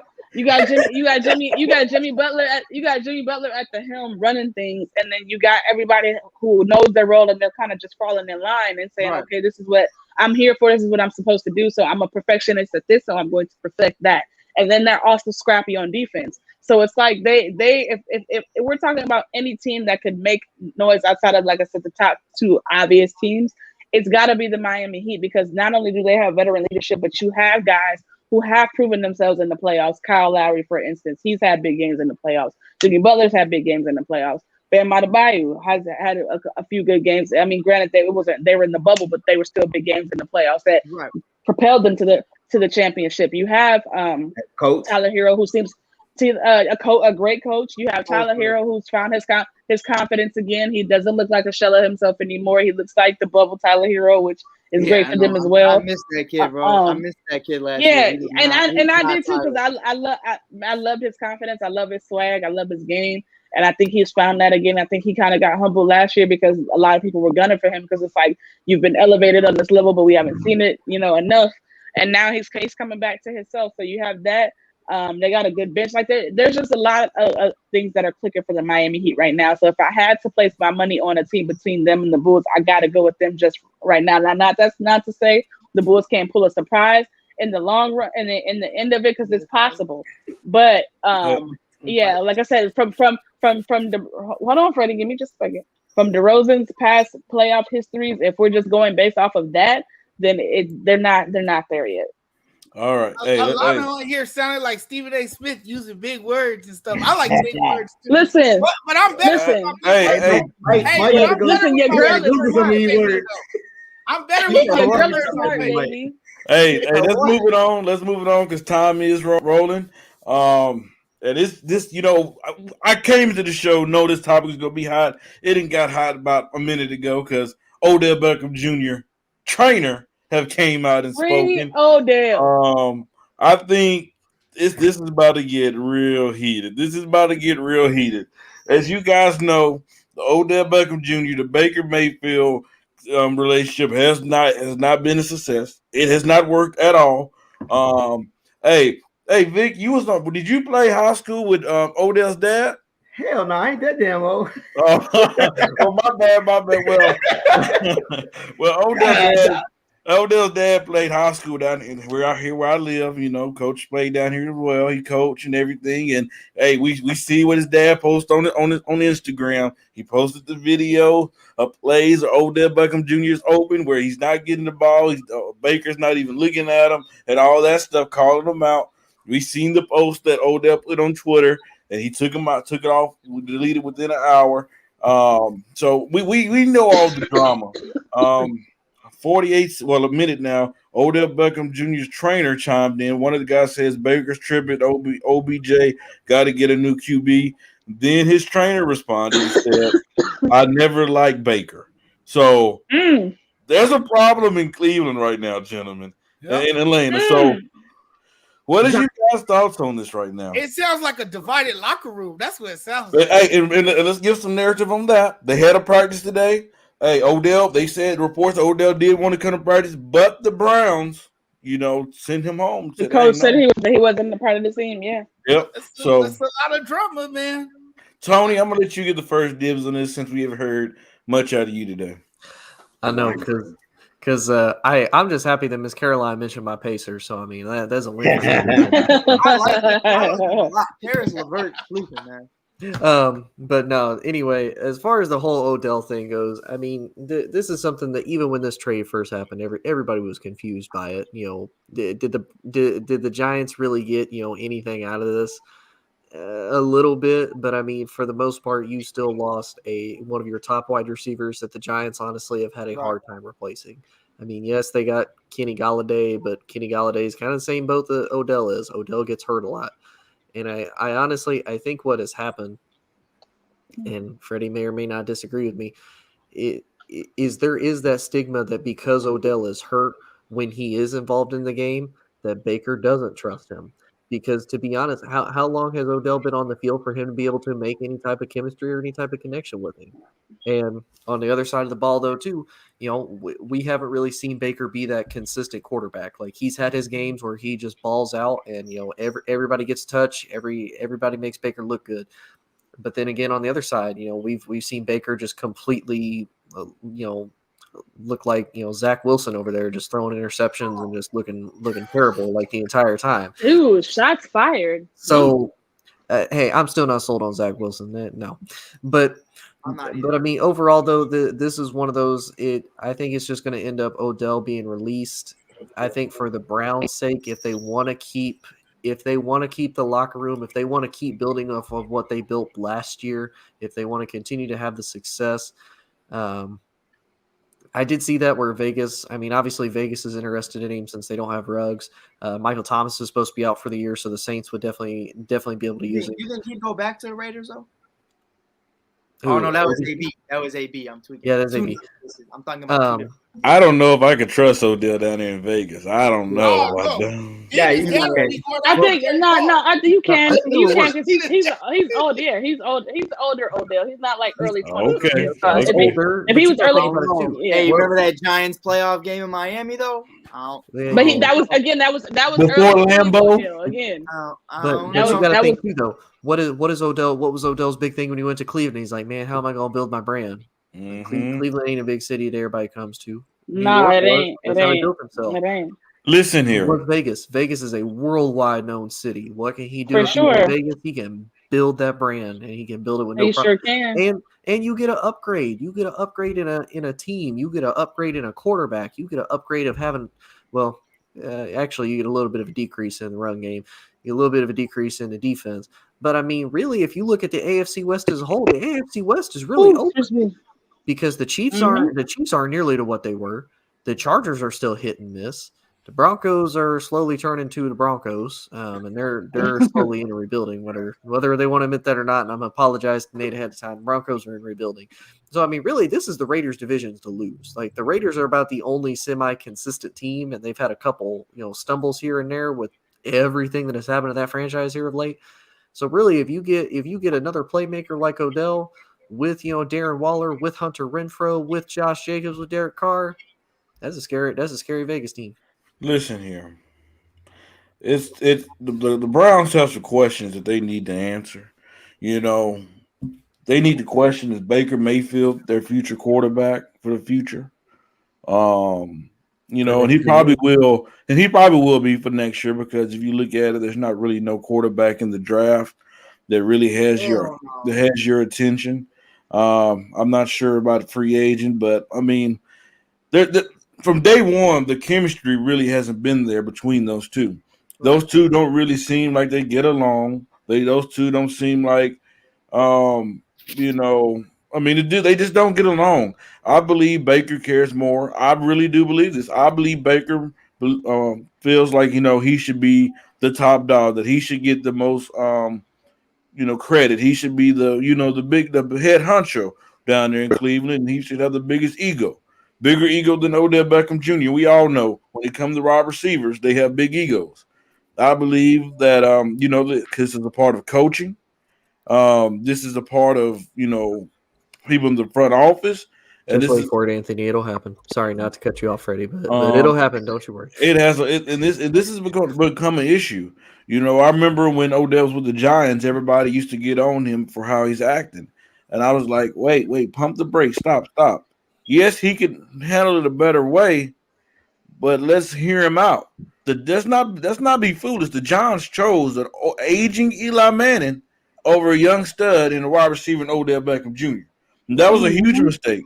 It was because Odell was down there, and there's many times where he was wide open, and Eli Either he couldn't see it or he couldn't get the ball to it. I mean, so and Odell's like this. Odell's fine not to get in the receptions while you're winning, but when you get to losing and and he's not getting receptions, that's when the problem starts. I believe Odell needs to be with a veteran quarterback like a Russell Wilson, a Tom Brady, Aaron Rodgers, a Patrick Mahomes, somebody like that who knows how to get this man the football. And there's only really 2 teams out there, but now 3 that needs a wide receiver. That's the Raiders now. That's the Chiefs, and that's Green Bay. But you need to find Odell needs to find a place where it makes him happy, and he can also be involved with the offense. Because let's not forget, we had Odell in the conversation of being a top 2, top 3 wide receiver in this game. And I still believe that Odell, he might not get back that high, but I believe he can get top 5, top 6 if he's in the right situation. Coach, what you got your head down there for like that, man? No, I'm just listening, man. I think, sir. Yeah, he is froze, isn't he? Hey, I froze. Yeah, we can hear you, but your head yeah. You definitely froze. I was wondering why you were so deep in thought, bro. I'm about to remove myself and get back in. I'm like, man, he deep in that conversation. I was like, man, he was in it. All right, Mike, roll with it. Well, before Coach gets back, Green Bay to me was always the spot for Odell. I think, that's the biggest thing and the biggest thing that Aaron's wanted. It's not about the defense being the problem. It's the fact that the reason that he wants to leave in the first place is because you haven't given him anything on offense. And I think, first of all, here's my honest take.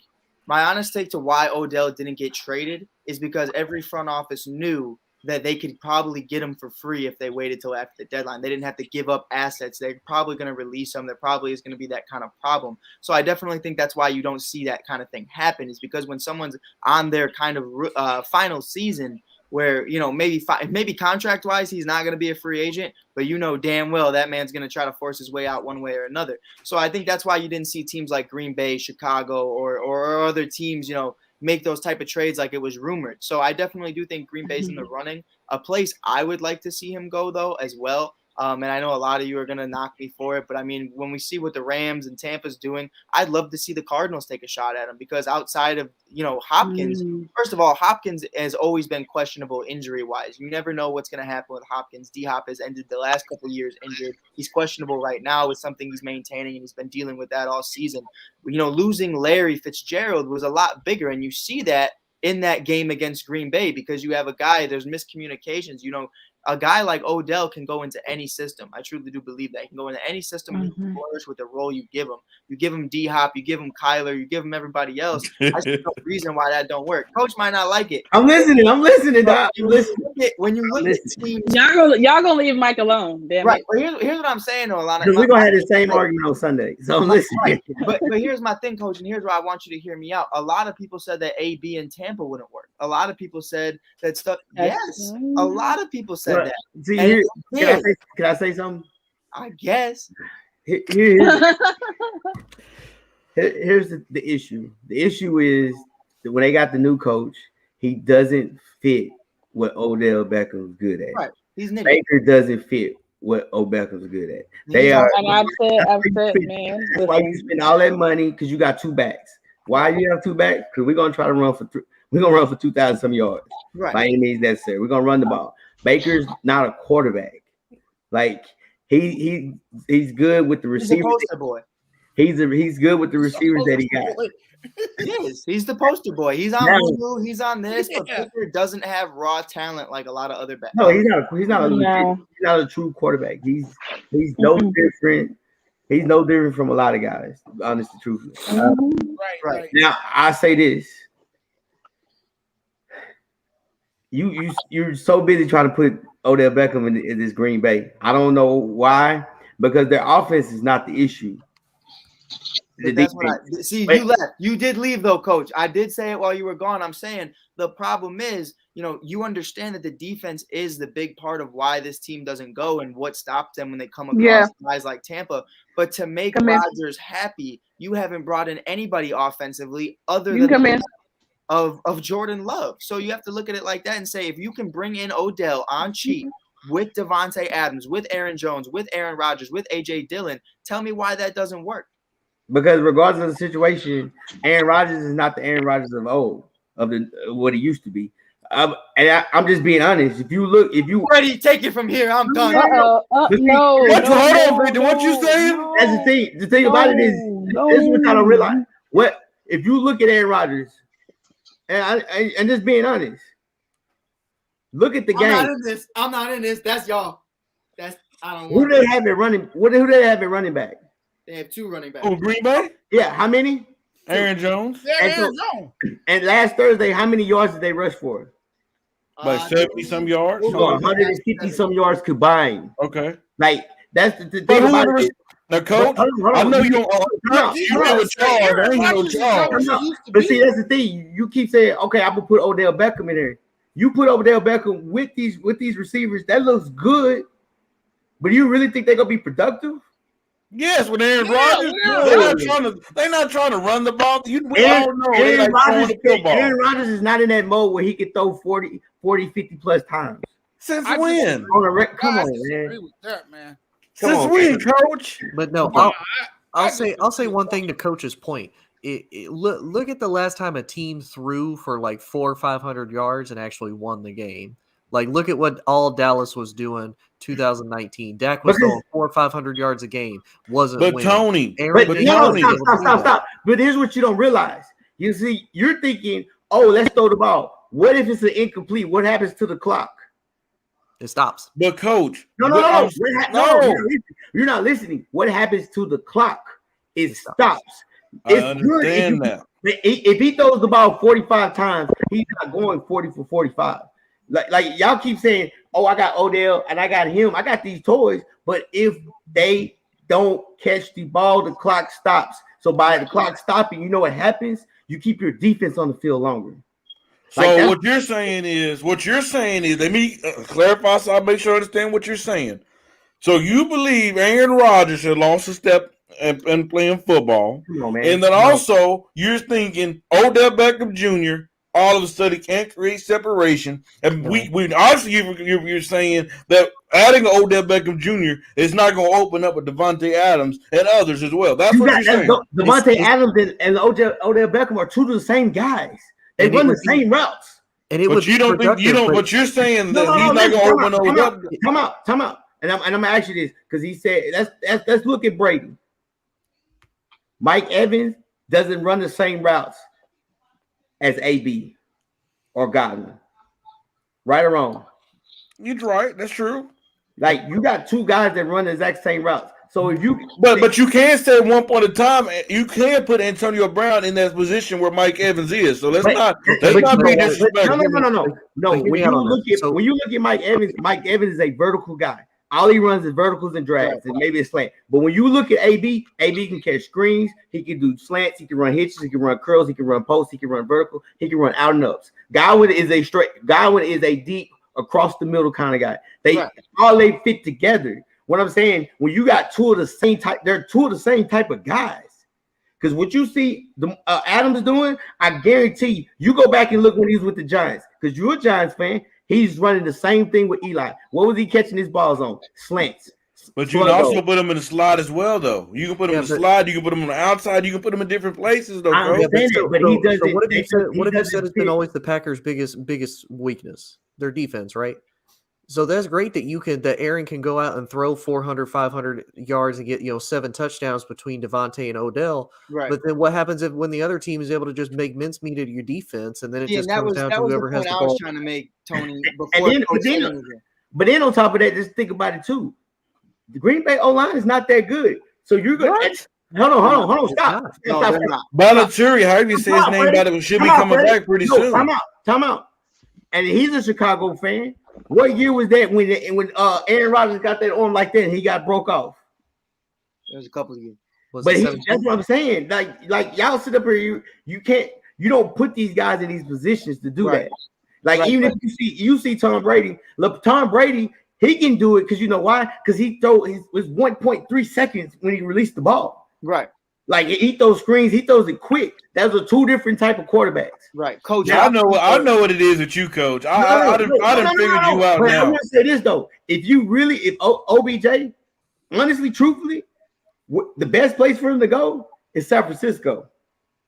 Y'all realize where you guys can't realize where Coach coming from. You guys got to remember, I didn't read Coach now. See, you know, it's multiple times he brought up Tom Brady. It's because he's a Buccaneers fan. That's 100% why he's no. I was Tom Brady. He brought it up, and I just repeating off what he said. But that's the thing. Like you say, AB respects one person. That's Tom Brady. Tom Brady brought him into his house. You don't think Odell will respect Aaron Rodgers? He said, "Hey man, I don't think Odell respects anybody." It's not. That's not the same. It's not that you respect it. You think Aaron Rodgers is gonna take the time to say, "Hey, focus on this"? No, Aaron Rodgers is a selfish quarterback. He's selfish. Aaron Rodgers is all about Aaron Rodgers. You know he's about his. As a coach, you need to look at it from that where I was coming from. Was I understand what you're saying? You don't want that defense to be on the field, but that doesn't mean you have to change the way you go about it. What I'm saying is why they lose NFC championships is in that last moment. Devontae Adams is getting doubled. You know what I mean? Like you're looking at it like that, and Aaron Rodgers has nobody else to look at. So you could still run the ball for 150 plus yards a game, but you have Odell as that option. If the game is on the line, at least now it's not just Devontae out there because Lazard ain't shit, because Vanderslesh ain't shit. You know what I mean? So you got to look. I'm not Tony. Not Tony. Mike. I'm looking straight at his face. I'm white boy. Mike, answer this question. They run these same routes. Right, but so Adams cut across the middle. Only thing Odell Beckham can do is go vertical. And I don't even the second what's his name? Lazar is faster than Odell. So he's a vertical threat. You can have all three of them out there. I don't care. But that's what I'm saying. We've seen Odell in vertical too. Now you're being a little too disrespectful. I'm not saying he's not a vertical. Hey, you have to realize the easiest thing to guard is a vertical in the NFL because you don't really see that. You see out and ups, and you see double moves. If you watch the NFL, you see double moves. But you look at it. And look at this. Look at the top 10 guys that's good in football. They don't run 4-2s. They run great routes. Yeah. They run good routes. So you don't think Odell's a great route runner? He's all right. What's his routes? You watch the film of his daddy. I guarantee you see slant, you see drag, you see a comeback. Yeah, that's what a lot he did in New York a lot. That's what I'm saying. What do you see Devontae Adams running? But Devontae can do everything. He can do everything, though. And I believe Aaron Rodgers will put them in the right position. We're going to put some respect on number 12, Nate, because you said that he took a step back. No, I haven't seen no step that he took him back. What step? Can I ask you a question? Go back and look at the game. Go back and look at this year's film. How many have you seen him checked out of the play and something new? I don't believe Aaron Rodgers. Go look. That's the thing. You got to go look. Because one thing about it, when you see Tom Brady and them, they do all this pointing and this and that. Even if you look at the Cowboys with Cooper Rush didn't check out of no plays. The O-line did all the checking. Because if you watch them, they pointed here, they did all that. But what I'm saying is, I believe we haven't seen the best Aaron Rodgers. I don't believe we've seen the best Aaron Rodgers until playoffs come. In my opinion, I agree with you. But again, like I said, Aaron Rodgers, you make it seem like Aaron Rodgers run the offense. No, he doesn't run the offense. He follow the plays that are called. He doesn't change a play. He hasn't checked out of it. Well, I guess that explains to Jonathan. I hope you got educated. I guess that's one of the reasons why he didn't run last year. But let's keep it moving. And you want to blame the coach? No. You got your own. No, that's the coach. You didn't want to give me the option. You don't give me the option. You got to get that to the coach. Hey, coach just came on here and educated you two. I don't know where Mike stand on that. That's why I'm not gonna put him in the conversation. No, but don't get me. I'm just listening. I'm not gonna lie. No, I'm saying one thing about it. Odell Beckham.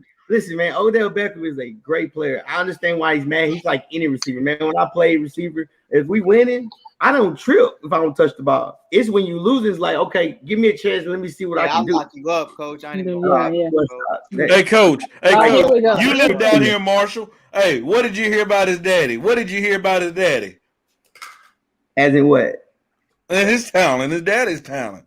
I mean, if any of y'all seen Friday Night Lights, if you read the book, Ashley Marshall's in the book, and they talk about his daddy. If you go back, he's the little.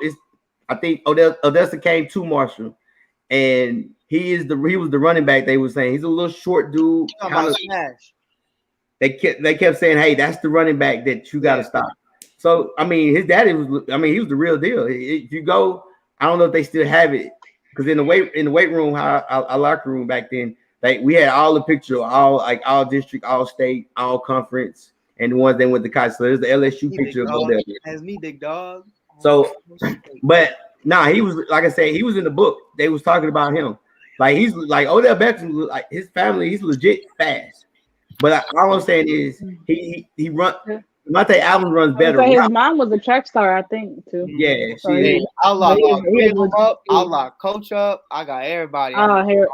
Here it might go. But honestly, Tony, you 115 pounds. Go ahead, because you looking sleepy down there, girl. Yeah, man. Yeah, because y'all just ain't letting me talk. I'm not game. Okay, go ahead. Hey, Mike, talk, girl. Go ahead, let's talk. Like it's been two people talking for 45 minutes, but it's all right. Hey, no, you can't talk, because you like when you talk, you go on a whole story, and I'd be like, but for Freddie, you got a lot of nerve. Like you don't do the same thing, because when you get the rocking in your seat, that's when we know if you about to be in for like an hour. You talking for us? I don't want to hear it. But I'll say this about Odell Beckham. For one thing, he should have never been traded to Cleveland. I believe that with all my heart. That trade didn't make any sense. We did him dirty. I understand. They did him. Yes, the Giants did. I feel like the Giants just wanted to wash their hands of Odell, so they just wanted to trade him anywhere. And Cleveland at the time financially made the most sense. But as far as like for career wise for Odell, that it didn't make any sense at all. Because let's keep it honest, Baker Mayfield has been a spoiled prick since he came into the league. He thinks Baker Mayfield sees himself on the same tier as the elite quarterbacks, and he's not that. And the issue with Odell coming there is that Odell is an infrastructure by himself. Like he's you know what I'm saying? Like he has this whole brand behind him. He has his personality. Like he's just on his own entity. So him coming into Cleveland and having that already, and people are saying, you got to make this work because you have Odell now, and Baker not being the guy. I think Baker kind of felt slighted. I think it shows in the way that they have interacted with each other since he's been there, and the fact that Odell hasn't been productive, and that Baker hasn't really gone out of his way to kind of, mince that situation together to make Odell comfortable, or to, have Odell be a major part of the offense. So, but when it comes to where he should go, we got to stop this hypothetical stuff. Like him in Green Bay doesn't make any sense. It just doesn't, because they don't have a good defense. So it's still going to be the same result. Like they're going to put up points, but if they can't stop anybody, it doesn't make any sense. It's going to be the same thing. I do think Aaron Rodgers has regressed. I think the regression started last year when he decided not to run. Because the Aaron Rodgers the year before that would have ran it. He didn't. So he definitely has regressed some. I think that Odell needs to, because he didn't run. He didn't regress. That's the dumbest thing I ever heard. Because no, the dumbest thing I ever heard was being right there and not running and deciding to throw a ball. That's the dumbest thing I've ever heard and seen. If we want to be all the way honest, the dumbest thing I've heard is when a coach don't allow he decides to give his defense that he knows horrible to go against Tom Brady. That's the dumbest thing I've ever heard. You love defending this man. You love defending this man. Because he's a bad man, Jonathan. Just like you defend your damn Rams. And that bad man made a bad decision. And who's your team, Elaine? Who's your team? By not running. My team is. We're not talking about my team. Exactly. That's the point. We're not talking about my team right now. I'll stand up. Who's the best player on the Packers? Okay, Aaron Rodgers. So why don't you put the ball in your best player's hands? You asked me that. I asked me, why are you kicking a field goal, Matt LaFleur? Tell me that. Hold on. You said Aaron Rodgers is the best player on the Packers? Hands down. 39 years old, not better than a prime Devontae Adams? Aaron Rodgers is better than Devontae Adams. Don't you go there. Don't you go there, Mike. With one Super Bowl in how many years? Because he plays for a franchise who won't put a defense around him. No. What are your best players supposed to do when they get the ball? Make plays. Supposed to Make take it. plays. Supposed to win games. Why But guess what? He went in that play, said, okay, we going, it's fourth down territory. I have one chance and I have another shot. But his coach, he said, you know what? It's not his coach's fault. You don't listen to the coach in that situation. You run for the first down. It's not like you were the Clearly. tight end. It's not like you're the tight end that dropped the ball. You're not the wide receiver. Guess what? When you Tom Brady, guess what? You can make an audible. You can No, Tony, no. Listen to me. Listen here and hear me out clear. Okay. Aaron Rodgers went in that situation. Said, you know what? Clearly, my coach isn't going to put the hands in our defense. Our defense is horrible. Okay. We were going against Tom Brady, so we have fourth down territory. I'm with you. Yes, I did not run it in. No, I'm talking. You sit and you be quiet while I educate you. You know what? You ain't educated nobody. Cut it out. Listen. So it's going to be fourth down territory. It's third down. No, I did not run for it. No, I did not. But guess what? I have another shot. What you mean, Matt? We're going to kick a field goal. What you mean we're going to kick a field goal? What? Then your defense can't get the job done yet again. That is not Aaron Rodgers' fault. That's the coach's fault. For it. Jonathan, you're not listening. Jonathan, you're a teacher. What do you tell your kids? Listen when you speak. So I'm speaking and you need to listen. He was going in a situation thinking it was fourth down territory, that he would have had another shot, but his coach decided to do other. Would it need a fourth down territory? If he I have a question. I have a question for all of y'all. Y'all ever played the game red light, green light? Yep. Where y'all hold hands. You gotta. Okay, so the objective is to run through probably like the weaker side of the people that are holding hands together, right? So that means if you have a direct line to get through the hands, you run it, correct? Right. Yep. Correct. Right? So in this particular situation in last year's playoffs, where the hole literally opened up, like it was literally red light, green light, and Aaron Rodgers made it was not. No, it was not all the way. Was it not? If you would have seen, there was two defenders at the end zone. No, it was not like that. You're telling me. But it's not about that he could run or not, Elaine. You're not listening. He was going in that situation thinking he had fourth down territory. He would have picked up. Thank you. There wasn't no first down. It was already in third and goal. Let me ask you something though. If he would have picked up an extra 8 yards, do you think Matt LaFleur goes for it because he only needs 2 rather than 10? Probably so. You're right, Mike. You're right. But what I'm saying is, Mike. But what I'm saying is, Mike, when you know your defense have not played good, you know your defense is not the best defense out there. We see many a times you do not give your defense the opportunity to go stop Tom Brady. In that situation, we've seen it many of times. That's all I'm saying. Right, but what I think, but if they score, they don't have to worry about the defense stopping them. Yeah, trying to explain it to you. This isn't Mitchell Trubisky on the Chicago Bears, where if he runs for it, he's going to get benched. This is Aaron Rodgers. He's been there before LaFleur. If he wants to run, he can run. Can I ask you a question? We've seen him do it. When? He did it against the Bears 2 weeks ago. But I'm talking about the big. But y'all not in the playoffs, in the big moments he has prior to last year, he has run for first downs in critical moments. He absolutely has. I'm just gonna ask this question. I'm gonna be done with it. Last year's loss was 100% on him. Absolutely. Okay, that's all I need to hear. I'm done. Okay. Because to say that's blasphemy. You say last year was on Braun, so why can't it be on Rodgers? Because he choked. He choked. And so did Aaron Rodgers. He did not choke. LeBron quit on the Lakers last year. Yeah, he did. Aaron Rodgers quit on the Packers Sunday, my boy. So wait, Freddie, I got a question for you then. How much blame would you give Aaron Rodgers for the loss last year then? 60%. 60. Yeah.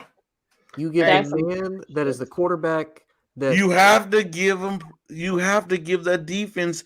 You have to take away that defense was horrible as well. Okay, Freddie, but if they score, you don't have to worry about the defense making a stop because if they score, they win the game. Elena, I'm done talking to you about this topic for one reason because you're ignoring. Jonathan, hold on, I hear you. First of all, Freddie, I'm not even sure who you're talking to because my name's not Elena, it's Alana actually. Alana, you know who I'm talking to. Don't run from me. Nobody running from you. I'm done talking about this topic with you because you're ignoring with the facts that I'm saying that this man thought he had fourth down territory and his coach decided to kick a damn field goal. So, if I'm running from Freddie, if I'm running from you, then maybe I could teach Aaron Rodgers how to run for a first down. Because Freddie, I got a question for you. If Tom Brady don't like a play, what's Tom Brady gonna do? But does Tom Brady so the question is, well, he's not gonna run. He's not gonna run. Stop. Yes, he would. Yes, he would. Here's the issue, Tony. You said it wrong. You said Tom Brady. Tom Brady has Super Bowls. Tom Brady's won more NFC championship. No, I'm sorry. He didn't win more NFC championships. Oh, he tied. They got the same amount. Tied with Aaron Rodgers in NFC championship games because they both got one. So you really look, you can't compare that. And one thing about it, Tampa Bay hush. Mr. Tampa Bay hush. One thing I learned about Freddie sometimes just running around. You know how I just let him talk and I just sit there and I just do this. And I look at and I let him go. And but you know I'm not lying, Coach. Freddie, do you want to bet they don't make it to the NFC Championship? Oh no, Coach, I'll take that bet that they do, but they gonna choke again. Okay, Tony, let's bet. Tony, we can talk off the air. We can talk off the air. Guess what, Tony? I don't want your money because you serve and everything else. I don't want your money because anywhere it go, I'm gonna have to give it back to you anyway by somehow. We'll make a bet. Hey, I just want the record to reflect that anytime Freddie leans to the right, he lying. Like as soon as he leans to the right up like this, he start lying. Y'all gotta pay attention to the signs. Actually, you're wrong. My voice get in a high pitch when I lie, so that's how you know you're wrong. You don't know when I lie. You don't know when I lie. Only person that know how to lie is my mama. So last time I checked, you ain't my mama. So let's keep. Hey. It must feel bad. You know, you guys, she didn't go to sleep at all last night at all. You know why? I must, Alana, because I must beat her on her. I beat her up so much. Cut it. I beat her up so much that she be afraid. She be afraid that I'm gonna show up her dreams and be her nightmare. I'm your nightmare. You know what? You know what my nightmare really is. Is that you lie? You just get on here and lie, and if you would never school me at anything. You can't beat me in nothing. You can't school me in nothing. Hey, Coach, I'll make a bet. I'll make a financial bet with you right now. I'd be willing to bet the Cowboys live in Freddie's head rent free more than he lives in Elena's head rent free. Period. I can't stand the Cowboys, so you can't even go there with me. The reason why she up because she sits there and she listens to this stuff and she be like. Did he really Coach. You know, Coach. Coach Dante, you already know. Coach Dante, you already know. That's what I do. That's what I do. Freddie's off. Dante, now you was just in my private messages earlier. Don't do this. Don't do this. Don't do this. Let's end the show. You guys have a good night. Man, how you gonna put that man out like that? Because he was all talking about all my knowledge. Come on now, don't play with me. Don't play with me. I know one thing. You better with them bags under your eyes. You better get some good night's sleep. So we can't do 5 in the morning. Freddie, man. Scout's honor. I'll never do it again. I promise. Freddie, your observations, man, they be all over the place. I'm sorry, bro. That's because I keep telling you guys, you entertain Freddie. Look, I don't need entertainment. Listen, I remember Freddie in junior high. And I remember Freddie in high school. And I used to know Freddie all your life? Oh, I coached. I was a coach teacher for him. So I've seen Freddie and I had to hear this BS. And you know what? I used to be just like y'all. But then the reality of it is he really just be talking sometimes just to talk to get reaction. And there's really you three be falling for it because y'all be like and he'll say something on the group chat and y'all just go crazy. And I'll be like, man, there they go. And I just mute it because I already know he just starts stuff and y'all just fall for it. He's just a good troll, man. He's a good troll. That's all it is. He's a good troll. He knows the Giants suck. He know Aaron Rodgers chucks in the NFC Championship. How you gonna tell me what I know? How you gonna tell me what I know? And he ain't got nothing else to do. But look, he get on Google, find some stuff to say. Ooh, I see that guy today. And when he lay his head down tonight, he gonna be like this. I got him today. Yes, I did. Yes, I did. Oh, that's where he's getting that he teaches That's everybody. why he that laughing. he's Okay. It's true. I'm telling you, he You know it's Googled true. all this. Oh, I'm gonna call myself this, and then he be in the mirror. Who got him today? I did. How you gonna tell me what I be thinking? Cause y'all be falling for it. Look at him, and he know it. That's why he ain't sitting there. He's like, dang, he got me. He got me. Why y'all gonna sit up there and try to tell me how I feel, Coach? When I say what I mean, I mean what I say. Freddie. All right. No, you don't. You see, he leaned. You see, he leaned to the right, right? Believe that. Alana, learn your right from your left. This is my left. This is my right. First of all, learn your direction. Learn your direction. I'm looking at it looks like right. So where I'm at, it looks like right. I gotta keep educating. And see, and the beautiful thing about it is, and she entertains it. Like she has to. I do. Even on the text, even in the group chat, like she has to get a point across by any means necessary. And Freddie Freddie be like, I love her name. I love her name in that chat. I love her name in that chat. It says Freddie. Freddie, if you ever do that again, I promise you. If you ever do that again, I promise you, I will fly to where you are. You ain't flying to Texas. I promise you that. I guarantee you, I will. I guarantee you, I will. You don't want this trip? You better stay out there in Cali where it's nice and cool. Yeah, I definitely agree. But man, it's been a wonderful show. It's been a wild ass show. I know you're not talking because you be over there asleep half the time or sometimes it goes on. Like this. Hey, Coach, he be hitting that old man nod. I ain't gonna lie, I do. He got the dad nap going on. Like once he get like dinner, he's like, oh, wow. Hey, Coach. I'm gonna tell you. This is the only time you get beat up on because I know on Sundays, Charles, there ain't no competition. But if I came on the show, it'll be a whole different thing because I'm coming on there bringing the smoke. Listen, all right, Freddie, you playing with me? I just saw you change my name. You lucky I can't say what I want to say on this. Get that ticket. Hey, since we talking about the show, the Touchdown Crew, y'all can come on. Any one of y'all can call in.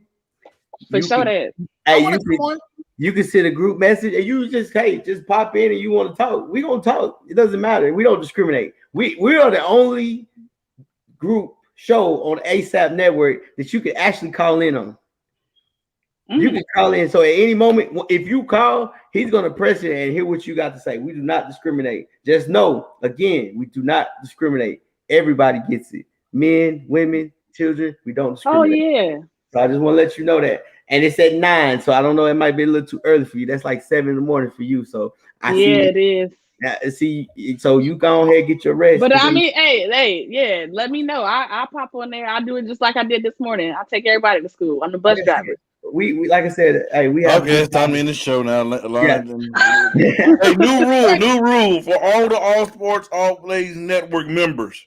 You need to get drug tested. You need to go get drug tested ASAP, including you, Jonathan. Because you let them dictate what you say, Jonathan. I don't need no damn drug test. You do because you're not because you let Tony dictate you. You let Alana and Mike. All the time. I come up with Jonathan's a free man. He thinks what he wants to say. Jonathan used to always be high. Oh, the Lakers is now. Y'all that came in and buzzed his head up now. True. Yeah, it is true. I can bring up footage, sir. Oh, can you? No, not the footage. But this has been another episode of Just Faded. Freddie, before we go, come join me right now. I'm about to talk about Baker Mayfield. Come join me. Hey, send me the link, man. I was about to go to bed, but send me the link. All right. I come on there for a few minutes. Hey, this has been another episode of Just Say the Truth. Got your one and only the GOAT, Freddie G. Right next to me, we got Tony the Truth. Got Coach right down there. Got Jonathan down there in Southern California, and you got the one and only Freddie Owens. You got Alana down there. What's good? That ain't right. That's so disrespectful. This has been a great episode. Love each and one of you. But until Friday, peace. Love y'all too. Freddie, I'm gonna see you. I'm gonna Hey, tease come you. on. Hey, fly out to Texas. I dare you. I will. All sports, all plays. Yeah. All sports, all plays. All sports, all plays. 365, we making a plays. You talking the game?